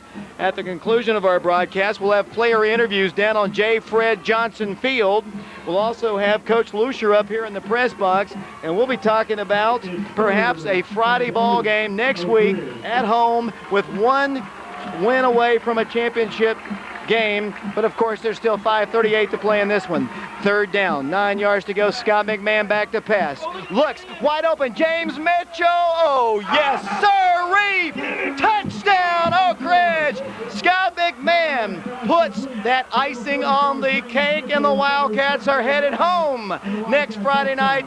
James Mitchell makes the catch for the score, and Oak Ridge has a 34-17 lead. The great thing about that play, Scott McMahon rolls out to his left. He sees him wide open. All you've got to do is get him the ball. He just floated it up there. James catches it going backwards, and man, what a great play, Scott McMahon and James Mitchell. Turnovers will kill you, and we have some dead Indians on J. Fred Johnson Field tonight. 34-17, another extra point for Austin Keithley.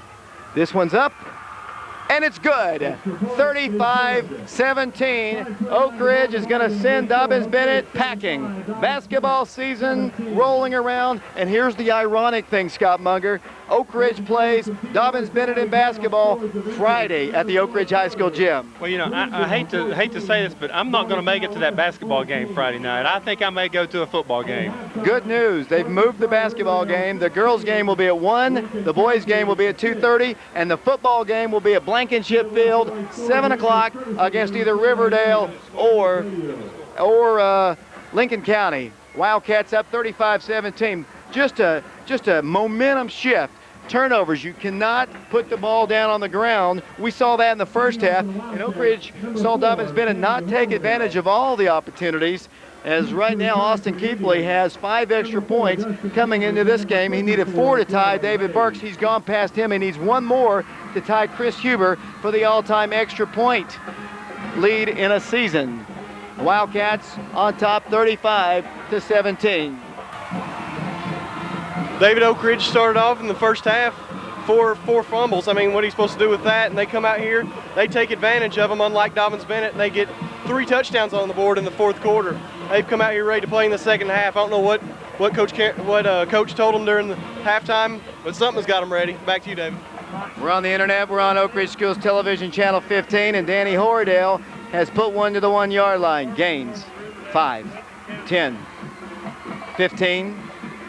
Pushed out of bounds hard by the Wildcats at around the 23-yard line. The Wildcats make the stop. Parker Jarnigan, Dave Thompson, the Wildcats Daniel Johnson, Nick Walker, Grant Henry. So the Wildcat turnovers in the first half have not proven to put them down. The Wildcats have seen Dobyns-Bennett put the ball on the field, and the Wildcats have taken advantage of them. Well, they have, and I'm telling you what, David, I said this the first game, absolutely, Oak Ridge is a better football team. I don't care what anybody says, anybody talk about these turnovers. I thought that in the first game, and I definitely believe it tonight.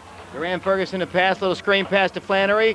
Adam Black and company make the stop. Daley Thompson and one other Wildcat, Mr. Wildcats, Josh Schneider. They move the ball to the 24-yard line, gain of only 3 or 4 yards. Time is ticking away here. 5 minutes, 5 seconds to play. The Wildcats will be playing at home on Friday night if they can hold on for 5 more minutes. 35-17 the score, Oak Ridge on top. Dobyns-Bennett, great football team. Ferguson to pass. Pass caught, and a big stick applied by the Wildcat defensive back, Grant Henry, I believe. Walker Throp on the catch at the 34-yard line. 4 minutes, 46 seconds to play. The Wildcats on top here, 35 35-17. Oak Ridge has posted a shutout to this point here in the second half. Oak Ridge, 35-17 the score. And Ferguson has it, first down, 10 yards to go. No points at all for Dobyns-Bennett here in the second half. Here's a pass, well overthrown. Grant Henry defending. The Wildcats found themselves down 17-7, but after that touchdown by Walker Throp late in the first half, it's been all Oak Ridge. Turnovers will kill you. I think they've killed Dobyns-Bennett. They absolutely have, David. Our Oak Ridge defense has stepped up huge. You know, that Spencer Gulmire recovering that fumble, running it into the end zone. Grant Henry intercepting that pass, and Oak Ridge went down and scored again, and it's just put a big hurt on the Indians. 4 minutes, 34 seconds to play. Second down, 10 yards to go. Duran Ferguson under center from his own 34. Back to pass, rolling, in trouble, nearly sacked, fires a pass, almost intercepted by Daley Thompson.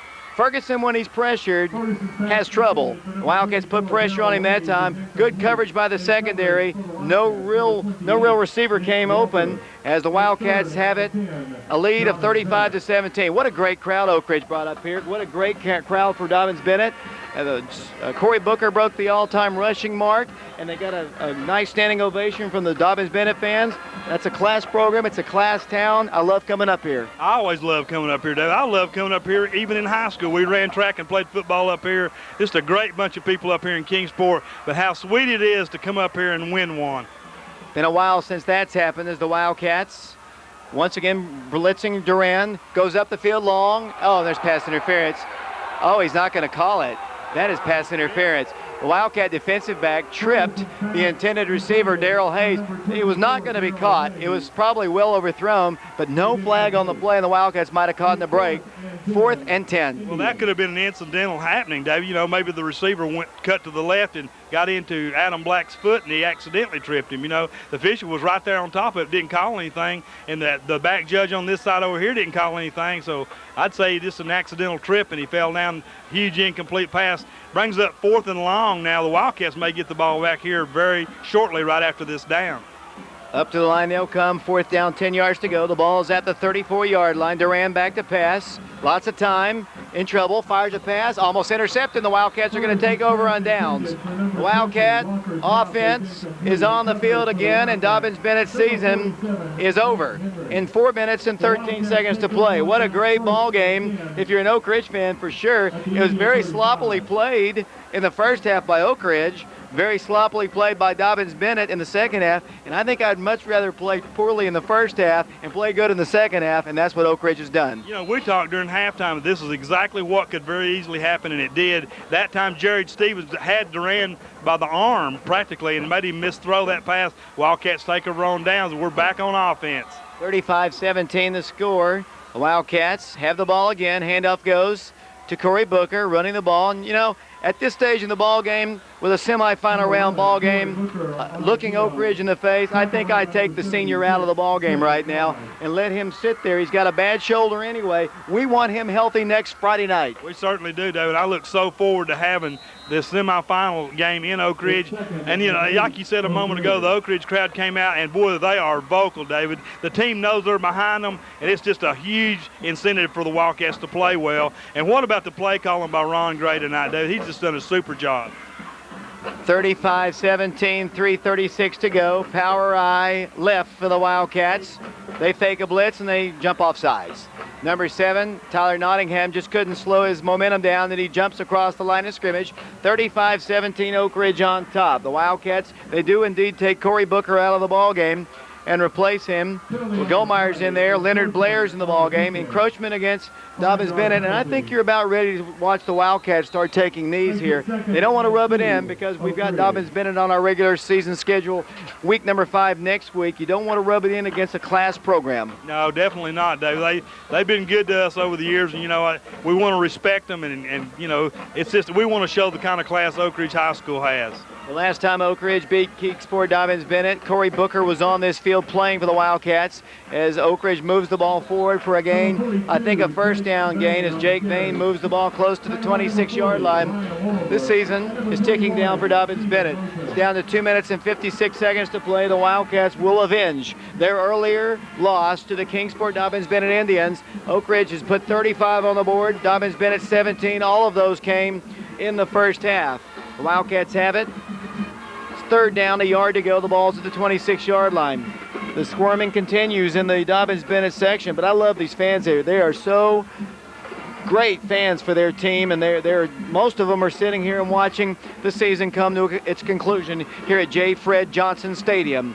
Triple I, handoff goes. Booker back in the ball game, moves the ball to the 24-yard line. That is a first down, and that'll do it. The Wildcats will go to the victory formation, and we're going to head back to the Ridge, getting ready to play either Riverdale High School or Lincoln County, Friday night, 7 o'clock at Blankenship Field. Well, won't that be great, David? You know, the day after Thanksgiving, we'll have all that great food and family. Thursday, and then come in Friday, go to basketball games in the early afternoon, and go to the Blankenship Field, Jack Armstrong Stadium, and for a semifinal playoff game. It just doesn't get any better now. I'm so proud for the Oak Ridge High School community and the team that to get to the point where we are and to be playing this late in the season. And what can you say about this weather? Can you believe how nice it's been to be this late in the year? You know, I can remember when I played in high school, 6 of my 10 games were in the rain. We haven't had any real hard rain this whole year long. It's just the weather's been super. I hope it continues to hold out and we continue to march all the way to Vanderbilt University. And then by your senior year, the ice age ended, and indeed, the rain stopped. I can live with that, David. At least I'm still around to say that. 35-17 is our score. Thanks for tuning us in on AM 1290 WATO. You can tell I'm a little bit more relaxed, Mike, as I'm back to picking on you here. Up to the line will come Oak Ridge. First down, 10 yards to go. Scott McMahon gone all the way at quarterback. The Wildcats did not panic at halftime. Coach Gray's words to the team were very accurate. The team that usually or in the past has been the team leading doesn't always play well in the second half, and that's what's happened here tonight. David Thompson's in the ball game, so is Parker Jarnigan. Parker moves the ball to the 20-yard line, tackled at that point. I'd take Scott McMahon out of the ball game right now because they almost took his legs out. They've got other young players in there, Dave Thompson, Parker Jarnigan, and now number 7, Tyler Nottingham. Mike, you know, tonight they didn't play with Lamont Williams, their do-it-all wide receiver. You think that was a big factor in the ball game? Oh, you know, all the line, Dave, you got to give a tremendous amount of credit to Brian Harris, A.J. Harris, Jonathan Mazes, Tyler Carr. Those guys have just done a whale of a job tonight. Eli Manning coming in, relieving these people from time to time. The line's just done a super job, and what can you say about our running backs, Dave? Corey Booker, he's now the all-time leading rusher in Oak Ridge High School history. That's huge. I mean, you know, Sean Summers will always be my favorite football player in high school. And I'll tell you, Corey Booker's going to be right up there, right behind him. Corey is a class player. I'm so proud of him and his family, and I hope he goes on and has an outstanding college career for whoever he plays for. 35-17, the Wildcats headed for victory here. Oak Ridge, with 2 minutes and 8 seconds to play, will be one of the final 4 teams in the state of Tennessee. After tonight, only 4 teams will be playing. One of them is going to be the Oak Ridge Wildcats, and we'll be at home next Friday night, 7 o'clock. We hope everyone turns out. It's such a great time to play the Friday after Thanksgiving. We haven't done it since '96. Haven't been to a state championship game since 1991. Oak Ridge is 1 win away from a state championship game. Dave Thompson running the ball across the 20, up to around the 17-yard line. Dobyns-Bennett can only stop it 2 times, and I believe they stop it right there. 2:02 to play. The Wildcats were down 17-7. They came out with a 90-yard drive, an 85-yard drive, and then Spencer just picks up a fumble and returns it for the score. Bo Price had a 102-yard fumble return for a score. That was a great one, a state record, but nothing was more important than that fumble recovery and return by Spencer Gulmire. Absolutely not, David. The crowd over here just was totally stunned. I mean, we've got 5,000 people in this stadium without a question, and 3,000 of them were just totally stunned and couldn't say a word because the Wildcats took the lead. It just seemed like it took the wind and the sails out of the Indians, and the Wildcats just came on and played so well ever since that particular play. But there's been a lot of tremendous plays over this year, David. We've got some great players on this team. I'm just so proud of their accomplishments. Oak Ridge on top, 35-17. We appreciate you listening to our broadcast tonight. We'll, of course, have scores of other ball games, and there aren't a lot of scores because there's not a lot of teams left playing football right now, actually. We'll have highlights of the ball game Darren Creek will do that back at the station. We'll have the replay on Channel 15 tomorrow. We'll have player interviews. Coach Lussier is going to be up here. The Wildcats McMahon rolling, fires a pass, incomplete. Kind of surprised right there that they threw the ball.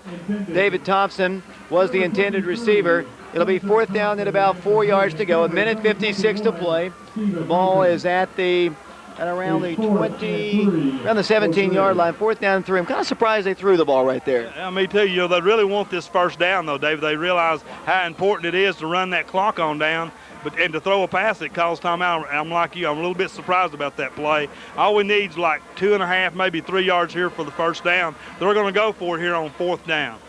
Dobyns-Bennett fans, most of them are still in the stadium here. I give a lot of kudos to them. Power eye right.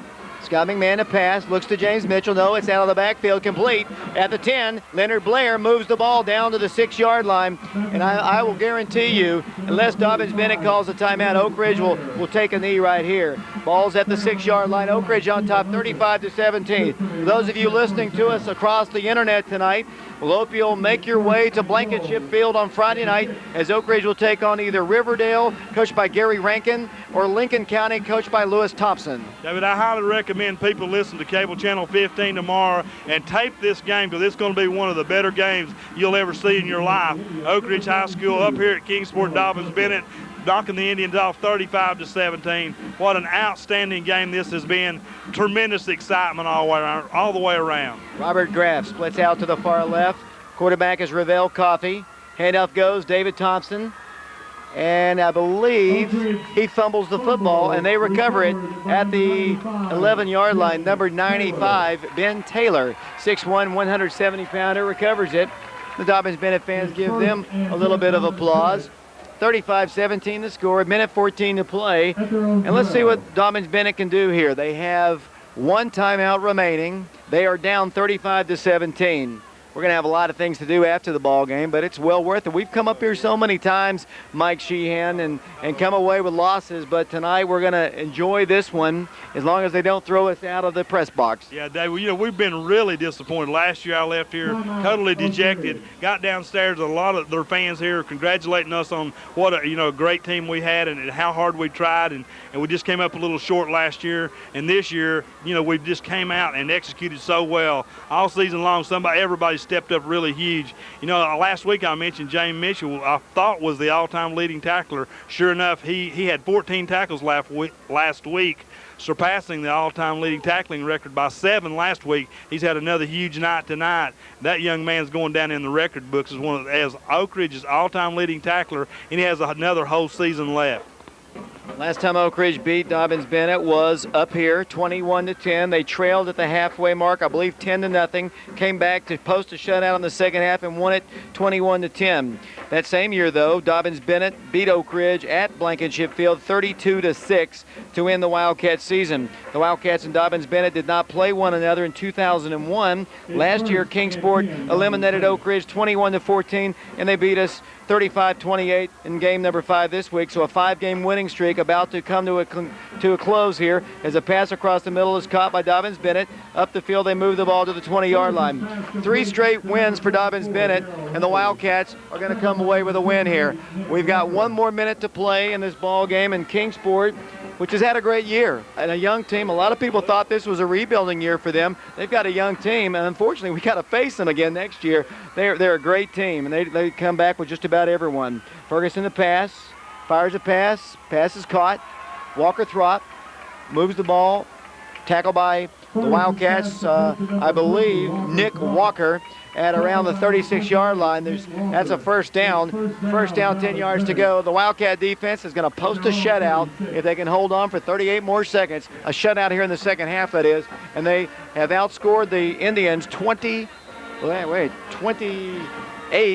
to nothing here in the second half. Absolutely right. Good math, David, off the top of your hat. They've just played outstanding defense as Flannery goes down and throws the ball, and it's almost intercepted by the Wildcats, but it falls incomplete. So now it brings up 2nd down and long for the Kingsport Dobyns-Bennett Indians. The ball on the 31-yard line. We'll have player interviews down on the field. Oak Ridge on top, 35-17, 25 seconds to play. And boy, this last 5 minutes has taken forever, Mike. It certainly has, Dave. It seems like we've been up here 15 minutes already. But, you know, when they start passing the ball like they have been, they being Kingsport Dobyns-Bennett and Oak Ridge a couple of times on that drive a moment ago, it just stops the clock and it really delays the game. Ferguson at quarterback, standing back in the shotgun once again. 3 receivers to the right. Back to pass all day. Goes down the field long, up for grabs, and it's going to be picked off and dropped. Ravel Coffey almost picked it off. So the Wildcats came outward with Ravel Coffey here tonight. Landon Thomas is in the secondary. Daley Thompson is out. The Wildcats have Dave Thompson in the ball game. Gulmire, Bo Price, James Mitchell in the ball game. Line, let's see if it's about the same. I see Don Guerra is in the ball game for Oak Ridge. Jordan Murray is in the ball game as well for the Wildcats at defensive end. We're down to 16 seconds to play. I really think these Dobyns-Bennett fans are great. This place is still practically full on the home side. They're going to close out their year 11-2. The Wildcats are going to up their record to 12-1. It's coming to a close for them in about 13 seconds. Duran Ferguson rolling all day. Goes down the field, it's up for grabs again. Landon can pick it off. He can't catch up to it. 5 seconds to play.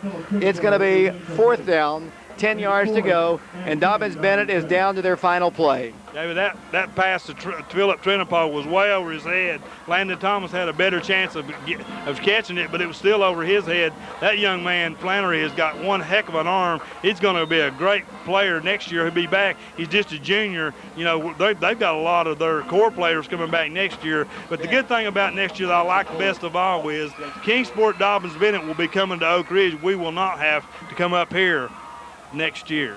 4 seconds to play. 4th down. Handoff goes to the back. Flannery. He moves the ball forward, and there's your ball game. Oak Ridge has defeated the Kingsport Dobyns-Bennett Indians on their home field by a final score of 35-17. The Wildcats end a 3-game losing streak to the Dobyns-Bennett Indians, and Dobyns-Bennett's season comes to a close. Congratulations, Kingsport, an outstanding 11-2 season, but it's your Oak Ridge Wildcats that'll move on to the Final Four in the state of Tennessee, and they'll be taking on either Riverdale or Lincoln County. Oak Ridge wins this one 35-17 is your final score. Just an outstanding performance by the Wildcats, David. You know, this takes a tremendous team effort they had. The coaches have done a super job down there. Barry Saunders, Andy Shattuck, John McBrayer, Jeff Lewis, Rob Spees, Chris Layton, Max Resnick, Scott Fisher, and last but not most definitely not least, Coach Bruce Lussier. What a great job these men have done with this team. Wildcats is celebrating on the field here, and here in a minute we'll go down to the field. Let me try to get the microphone set up for Ben Peters as we're going to get that here in a second. Coach Lussier will be talking to his team. The Wildcats will be singing the fight song. And here, I'm going to let's see if Ben Peters is about ready to go. Here's Ben Peters with the statistics. At the start of the 3rd quarter, Oak Ridge starts on their own 10-yard line after the kickoff from Dobyns-Bennett. A 9-yard first down run by McMahon moves the ball to their own 26-yard line, and then a 19-yard first down pass to Daley Thompson moves the ball to their own 46. A 30-yard touchdown run by Corey Booker moves the ball for a touchdown, 30-yard touchdown run for Corey Booker puts Oak Ridge on the board early in the 3rd quarter. The extra point is good, making it Oak Ridge 14, Dobyns-Bennett 17. Dobyns-Bennett starts on their own 10-yard line, but a 34-yard pass to Fletcher moves the ball to the Oak Ridge 46. With 55 seconds left to go in the 3rd quarter, Dobyns-Bennett fumbles and Oak Ridge recovers. Oak Ridge starts on their own 16-yard line, and a 6-yard first down run by Blair moves the ball to their own 27 with 9 seconds left to go in the 3rd quarter. And that's how the 3rd quarter ends with the score Oak Ridge 14, Dobyns-Bennett 7. Oak Ridge starts on their own 27-yard line at the start of the 4th quarter. A 20-yard run by Booker moves the ball to their own 47. And a 14-yard first down pass to Booker moves the ball to the Dobyns-Bennett 36-yard line. With 9 minutes, 8 seconds left to go in the 4th quarter, an 18-yard touchdown pass to Daley Thompson puts Oak Ridge up for the first time in the game, 21 to Dobyns-Bennett 17. And then after Dobyns-Bennett gets the ball at their own 27-yard line, the first play, the quarterback, Duran Ferguson, is stripped of the ball, and Gulmire returns the fumble for Oak Ridge touchdown, putting Oak Ridge up by 11, Oak Ridge 28, Dobyns-Bennett 17. Dobyns-Bennett starts on their own 20-yard line, and with 7 minutes 19 seconds left to go in the quarter, an interception by Grant Henry gives Oak Ridge the ball on the Dobyns-Bennett 39-yard line. And the tight end, junior James Mitchell, comes up with a big 28-yard touchdown reception, and the extra point is good, putting Oak Ridge up 35 to Dobyns-Bennett 17. And that is the end of the fourth quarter with the score Oak Ridge 35, Dobyns-Bennett 17. Oak Ridge comes away with a big win tonight, and they have 20 first downs, a total offense of 358 yards, most of that coming in the second half. Spencer Gulmire had 17 carries for 81 yards. Scott McMahon had 1 carry for 9 yards, and Corey Booker had 15 carries for 137 yards, putting him as leading rusher in Oak Ridge football history. Sunshine Thompson had 1 rush for 3 yards, while Parker Jernigan had 1 carry for 4 yards. Jake Vane also had 3 carries for 12 yards, while Leonard Blair had 2 carries for 9 yards. They had a total of 40 carries for 255 rushing yards. Scott McMahon 7 for 9 on the night, 103 yards passing. Hooked up with Corey Booker once for 14 yards, Daley Thompson twice for 37, Adam Black twice for 16, James Mitchell once for 28-yard touchdown in the fourth quarter, and Leonard Blair once for 8 yards. Dobyns-Bennett 15 first downs, total offense of 319 yards. Duran Ferguson 4 carries for 3 yards. Matt McMillan 2 carries for 6 yards. Chase Flannery had 12 carries for 33 yards, total of 21 carries for 42 rushing yards. Duran Ferguson, like last time we were up here, 19 completions on 30 attempts, 277 passing yards. Hooks up with Dustin Gaines 3 times for 18 yards. Walker Throp 6 times for 96 yards. Darrell Hayes 3 times for 28 yards. Dusty Fletcher for two receptions for 50 yards. Chase Flannery 1 reception for 6 yards. Philip Tritipo 4 receptions for 79 yards. Once again, in the game, score Oak Ridge 35, Dobyns-Bennett 17. The defense held up Dobyns-Bennett scoreless in the second half. Oak Ridge is moving on. Final 4 in the state. Back to you, David. Thanks a lot, Ben. Now we'll go down to the field for player interviews here at all right, we're down to the field here. David, I tell you what, exuberant celebration down here. These guys are as fired up as I've ever seen them, and rightfully so. David, I got Spencer Gulmire once again. Spencer, I know you've been in part of a lot of football games. You ever been in one as big as this one? Oh, no, this is so exciting. I mean, the crowd, you just look around the stadium, it feels like you're at a college game. I've been to a lot of college games, and I mean, a lot of them are not like this. I mean, it's just exciting. I know everything that could go wrong went wrong in that first half. You had 4 turnovers. The offense just didn't look in sync. But I tell you what, your defense was really, I mean, they scored 17 points. You're really lucky for them to only score 17. Yeah, our defense stood strong with 4 turnovers. It didn't look good for Oak Ridge, but when we went to half only down 10, we knew we could do it. I mean, Jared and I went to the half and went in the locker room, told people just they need to calm down. We got to play with the heart and the soul, and we'll come out with a victory. I'll tell you what, to me, one of the keys was you come out at the second half, you have a 90-yard drive, score 7, and then come right back with an 85-yard drive. Yes, that was huge right there. I mean, we were moving the ball. We knew we could move the ball, but we just had some turnovers that caused us not to move in the first half. And so we came out, and our offense coach Gray got us together and said that if we can just take care of the ball, we'll move it down and score. You know, it's amazing. In a game like this, there were no punts, and you know, I guess the turnovers really caused that the first time. But then the offense, man, the offense just looked great the second half. Offense just clicked in the second half. We blended really well in the second half. I mean, passing, throwing, we did a little bit of everything. We mixed it around, and it got them right there. You know, one of the things I saw, you know, big play in this ball game, the fumble recovery for a touchdown, it looked like you reached down, scooped the ball up, and never broke stride. Yeah, I really didn't. I saw the ball. I saw Jeremy coming. He slipped right over the top of the quarterback, knocked the ball kind of just rolling around on the ground. I just picked it up and took it in. You know, I was screaming at you just to get on the thing, and then all of a sudden, you know, next thing I know, you know, 2 seconds later, you're in the end zone. What a big play in that ball game. A couple other turnovers. They started having some breakdowns, turn the ball over. 35-17, biggest win in Oak Ridge, in my opinion, in quite some time. It was a great win for Oak Ridge's history. It was really good. I tell you what, Spencer, once again, 2 outstanding football games in a row. I certainly appreciate the effort on every single play. Thank you. Jared, I got Jared Stevens down here. Jared, man, oh man, the defense, I tell you what, you really played well. They had the big turnovers in the first half, but the defense really held them in there. Yeah, we had to, man. This is my senior year. I don't want to lose nothing. I want to go all the way, baby. We had to hold them.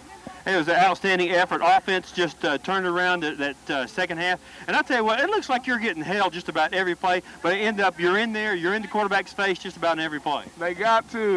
If they want to win, they got to hold me, baby. I'm unstoppable. I mean, I tell you what, right now I think Riverdale is up 16-6 at halftime. Any preference on who you want to play? Man, it don't matter. Bring them on, baby. We ready. We going to state, baby. Number 1, Oak Ridge. I know you played in a lot of big football games. Can you ever remember being this excited about winning a football game? Oh, no. This the best ever. 4th round at home. We ain't been in the 4th round at home since 1979, baby.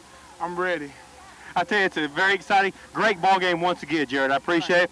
Corey Booker, Corey, you know, what else can I say to you? You know, just a phenomenal game once again. Thanks a lot, man. I came out here, I thought we had a good chance of coming out here and winning.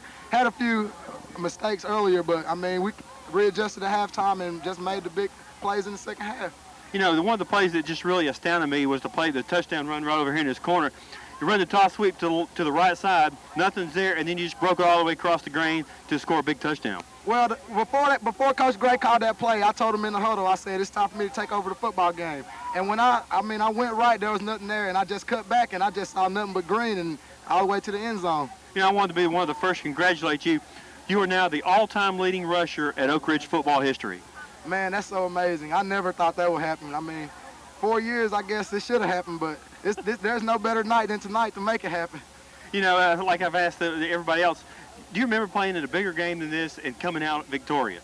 I really don't. I mean, every time I made it this far in the playoffs, seems like this is the end of our season, but it feels good to be able to practice next week on Thanksgiving and be able to go out and eat right after that.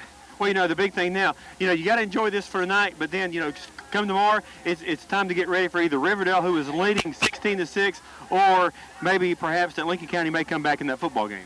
I don't care who comes Oak Ridge. I'm just glad they're coming to Oak Ridge and we don't have to go back on the road. I know, we've been on this trip a lot of times, and I tell you what, it's only like 2 hours, but when you lose this ball game, it seems like about a 10-hour trip going home. I tell you, the first trip we made up here, it seemed like we were never going to get home, and everybody was so depressed about the loss because we know we should have won the game. And it just feels so good, and I bet you the trip lasts 5 minutes tonight. You know, one of the things you mentioned 1979, I happened to play on that team. We lost the 5th game of the season to Kingsport Dobyns-Bennett. From there, nobody touched us and went on to win the state. There's a lot of similarities to that team and this team. Well, I hope we had the same destiny. That's all I got to say about that. Corey, once again, outstanding football game. David, tonight, what a great ball game. Oak Ridge victorious 35-17, going to the 4th round for the first time in a long time. And that game will be, since 1996, thank you, Kevin, and that game will be at Blankenship Field. From the field, Oak Ridge victorious 35-17. Thanks a lot, Scott. Another great job here. Perfectly timed as we'll get Coach Lussier up here in a bit. It's a long walk for the old man, but I think he'll make the way up the steps here. Once again, our final score, Oak Ridge wins 35-17, beating the Kingsport Dobyns-Bennett Indians here at J. Fred Johnson Stadium. We're going to take a break. We haven't taken one in a while. We're going to send it back to Darren Creek at the station. Coach Lussier will be joining us here in a bit. We'll also have scores of other ball games. We'll go back to Darren for that. We'll have a highlight show. Oak Ridge beats Kingsport 35-17. We'll be back to J. Fred Johnson Stadium following this 2-minute timeout. Hey, Darren. Darren. Yes, it was. I'm sorry about that. That's all right. He had quite a career. Yeah, he did. He had sunshine. Oh, okay. Well, sometimes a great kid. Made a big tackle out there on the kickoff, man. Yes, yeah. That's all right. Got to perform in the second. That's the best handball football team play. That's right. They're peaking at the right best full game right play. Tonight, last half. Tell you what, they're going in the right direction at the right time. That's what it's all about right now. We'll be there. Yep, we'll be there. Riverdale won. They were ahead. They were 16-6. 16-6. It was 16-6. They just said score again. They said Lincoln 6. That's all I caught. I don't know if it's the final or repeat.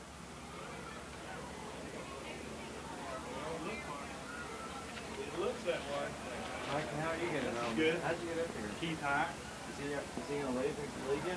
No, he won't leave me. Well, my sister's still sitting over there too. I got to ride with them more. What's that? There's a bathroom close by. Yeah, downstairs. Downstairs in the aisle, in the hallway. No, I won't get with it. He knows. Oh, I have so enjoyed it. I'm going to savor every minute. Man, you're the reason we lost the last time we came up here because you didn't come. Yeah, right. You know, I took a lot of verbal abuse over that for both you all and at work. I took a beating at work too. Like, what kind of fan are you? Heck, well, I can go to Phoenix there and work. I'm sorry. Hey, we won that football, man. Yeah, that's the biggest thing. I was here for it. I'm not superstitious. And we are back here at J. Fred Johnson Stadium in Kingsport, Tennessee. There's still a big mass and celebration down on the field as the Wildcats have beaten Kingsport, ending a 3-game losing streak. I see Coach Lussier slowly making his way to the steps here. He's being congratulated by just about everyone who approaches him.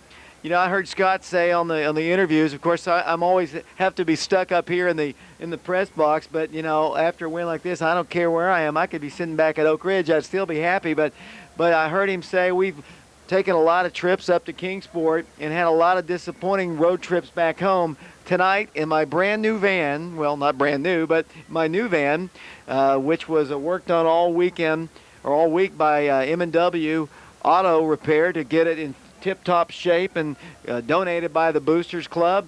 It's going to be a nice trip home. David, nobody in the world deserves that van more than you did, and I'm sure, you know, the oil companies are going to be disappointed that you're not driving the old van anymore. But it's a great thing you've got something dependable to drive around in, and you know you've got a big basketball season coming up, a lot of road trips there, and you know I'm looking forward to getting to ride in it again sometime. You know, one road trip that's going to be made Friday. Kingsport's basketball team is going to be coming to the Oak Ridge High School gym to play basketball at 2:30. The girls will be playing Tennessee High Bristol at 1 o'clock, but our football team will be getting ready for what would appear to be Murfreesboro Riverdale. It's been a while since we played Riverdale. The mid-'90s was the last time. Gary Rankin has taken his team to the state championship game. Most people felt it was just going to be Lincoln County just rolling through the playoffs, getting to the state championship ball game. But right now, Riverdale, the Warriors having to say something about that. Oak Ridge has never beaten Riverdale. They've lost to them in Murfreesboro. They've lost to them at Blankenship Field.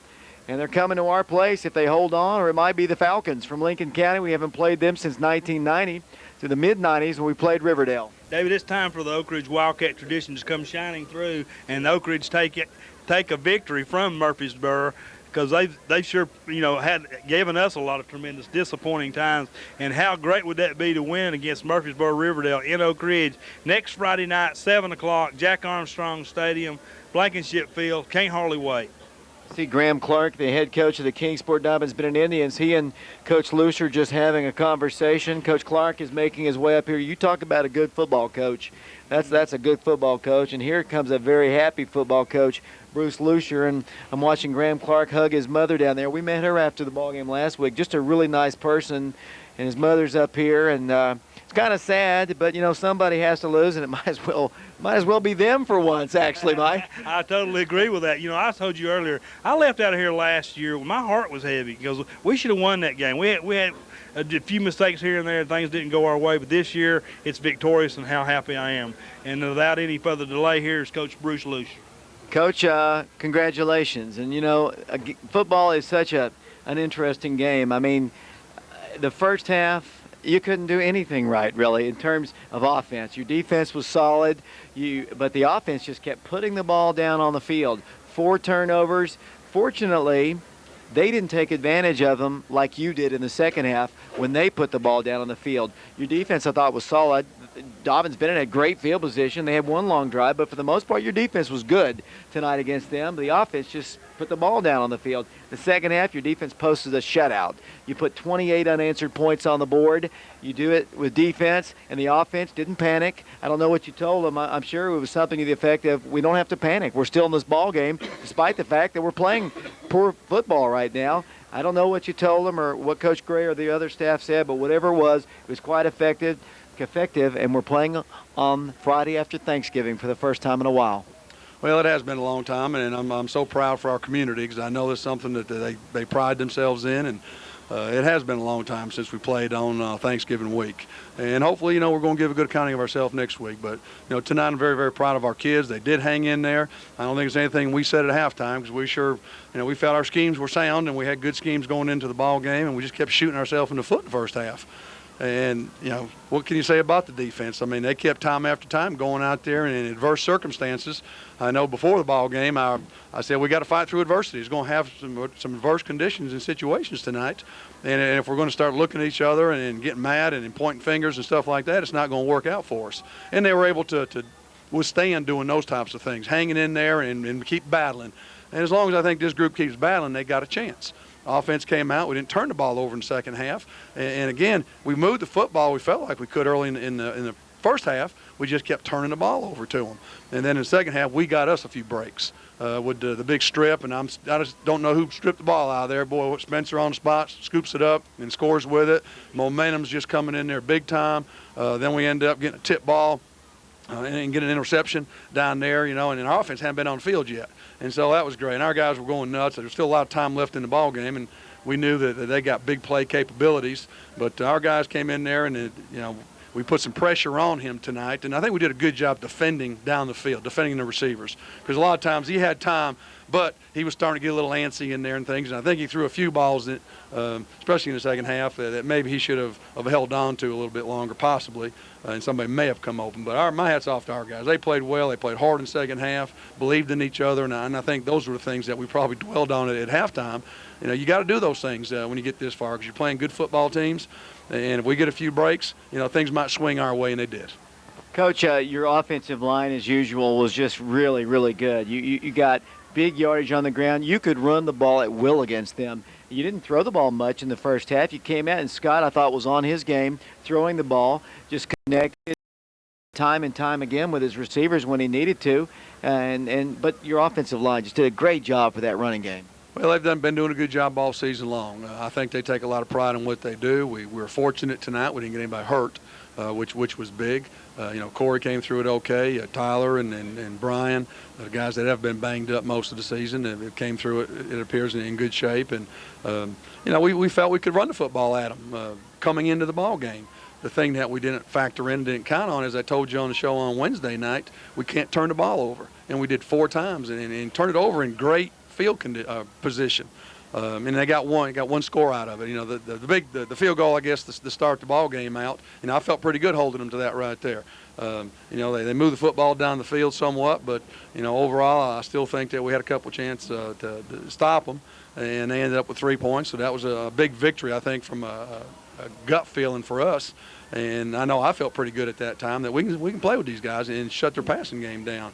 Then we kept turning the ball over to them. But our guys rose up and did a good job with that. Offensive line kept knocking holes in there. And if we don't turn the ball over, we probably, you know, it might not even be the top ball game it turned out to be. But I'm glad we're the ones that came back this time, and we're heading back down to I-81 with the victory. It's going to be great practicing next week. Our kids are excited about it. The fans are excited about it.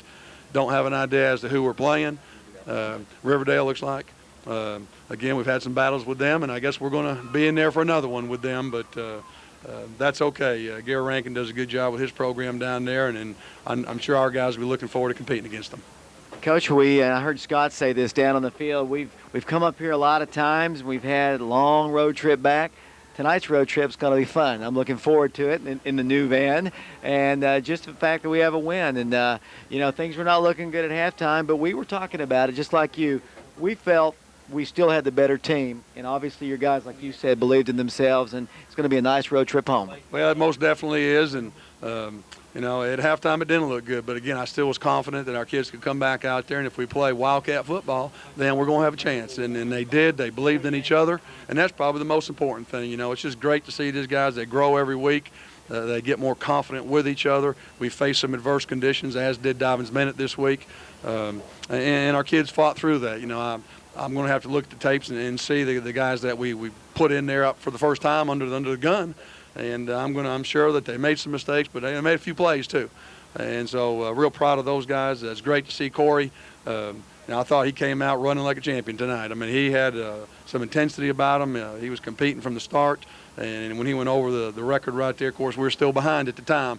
But boy, you can see the momentum gain, and it's just nice to end tonight with him getting the record victory over Dobyns-Bennett on the road, and we're pushing forward to the semifinals. And again, at this stage, anything can happen. Coach, two more things. One, the Oak Ridge crowd was great.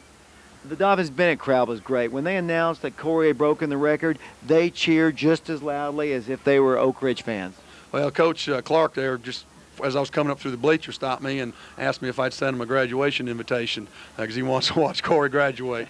But, you know, it's a great setting up here. I think that this is a great rivalry. And, you know, whether it's at our place, it's up here. I think the fans enjoy it from both schools. They'll travel well. You get deep in the playoffs. It makes it for just a great, intense, competitive football game. And our kids like it. And I think that as a coach, these are the type of games that you get in it for, and these are the kind of games that you work so hard to prepare for. Try to give your kids a chance to be successful in a game like this. And I know we'll be traveling back down the road with a bunch of happy Wildcats. Coach, one more thing. They're so excited about beating their big rival. They're going to have to come down to earth. I mean, because you're one win away from a state championship game. Well, you know, that's right. And, we know one thing we've been able to do all year long is focus week to week. And nothing changes right now. We'll attack it this weekend and next week just like we have for the last 13 weeks, whatever it's been, in preparation for this. Our kids are excited now. They'll have a great weekend for sure. And we come back on Monday. It's time to go back to work. You come on out and watch practice. There won't be any change from the last 13 Mondays that we've been out there preparing for a ball game. And, you know, we'll work them hard. We'll make sure that they're not overlooking the next group. And just because we won tonight doesn't automatically give us a victory next week and put us into Murfreesboro down there. We know we've got our work cut out for us. You know, if it's Riverdale, then they're getting better and better as the season's gone on. They're used to being there. You know, they talked about overachieving last year. Well, you know, they're overachieving again this year, I guess. But I'm sure they'll be very, very excited about continuing it. I'm glad we got them at Blankenship. And I hope all the fans in town just shut down the town and come on out and support the kids. They've played awful good this year, regardless of what happens the rest of the way. I think, you know, we can be very, very proud of our young people and our football team this year. Coach, I could sit up here and talk to you all night, but I'll let you go here. I know the guys want to get on the bus, although they seem to be still enjoying themselves down there. Congratulations once again. So that's not a big problem. You know, they got food for them. If they're around food, they're happy. Coach, congratulations. We'll have a show again on Wednesday, and we won't be talking about a wrap-up. We'll be talking about Thanksgiving the next day and a ball game on Friday. Great thing about Friday after Thanksgiving games, there's so many people that come home for Thanksgiving, and usually people we haven't seen in forever. And I don't remember the last time we got one at home. You might have to go back to the '79 season. It was Warren County, and that was when they were still playing all the games at home sites. And I think they played Warren County at Blankenship, a semifinal game before it propelled them on into the championship game. And I'm not sure of the year. Was it 79? So it's been 20-plus years since we had a game that's going to be of the magnitude that we got coming in. So I'm sure there'll be a lot of the older people that were playing at that time that will remember that, and surely will want to come out and see if it'll bring back any memories to them. And but it ought to be a fun game, and it'll be a great crowd there, and we're real excited about it. Coach, we're not superstitious, but we're going to ask for this booth every single time we come up here again. I think you got to be a midget to sit in this one right here. Well, that's me, of course. But yeah, I mean that's fine. We'll take this if it's going to be like this every time. Have a safe trip home. Okay, thanks, David. Coach Bruce Lussier, the Wildcats win 35-17, and they are headed to the Final Four in the state, taking on what appears to be Riverdale. And of course, let me get Mike the call real quick before we go back on the air to see if indeed it is Murfreesboro Riverdale. Of course, Darren Creek will have a highlight show of this one and scores of other ball games. Scott, you were down on the field. It was pandemonium, I'm sure. You know, I've done this for a while, David. I've never been on the field except for when I played, and these guys were so excited. I mean, and I was trying to think, this is probably the biggest victory we've had in quite some time, maybe since '91. You know, the thing that impresses me is when things were bad, when things looked like everything was going wrong, these guys persevered. They stepped it up a notch. And the 16-13, so that ball game is getting closer. Riverdale up 16-13, but you know, you talk about 1979. I guess some similarities you look at. You know, the fifth game of the season, 1979, Oak Ridge came up here, lost, and then ran the table from there. And so, you know, and then the fourth round. I guess then it was the third round because they didn't have that first round game. win that ball game at home. So, you know, so many different similarities to that team and this team. And, you know, another thing, when you talk about this crowd, you know, my hats are off to the Dobyns-Bennett. Very classy people. I walked up here, and I bet 25 people said, you know, good luck, good luck, good luck. So very classy. But, man, you cannot be more proud of this Oak Ridge team. They really stepped it up a notch, and when things looked really bleak and really bad, every one of these kids elevated their ball game. Well, I guess we should sign it off here and start on down the interstate. The Wildcats victorious, 35-17. And we'd like to thank everyone, our camera personnel, Connor Gulmire, Joe Reynolds, Michael Davis, Kevin McKeithen, for the work they did today. Our staff person, Ben Peters, Mike Sheehan. Darren Creek has a highlight show and scores of other ball games. For Scott Munger, this is David Clary. Once again, the final score, Oak Ridge wins it 35-17. We'll be playing Friday night at Blankenship Field, 7 o'clock. One win away from the state championship ball game. For everybody I mentioned, this is David Clary saying, until next week.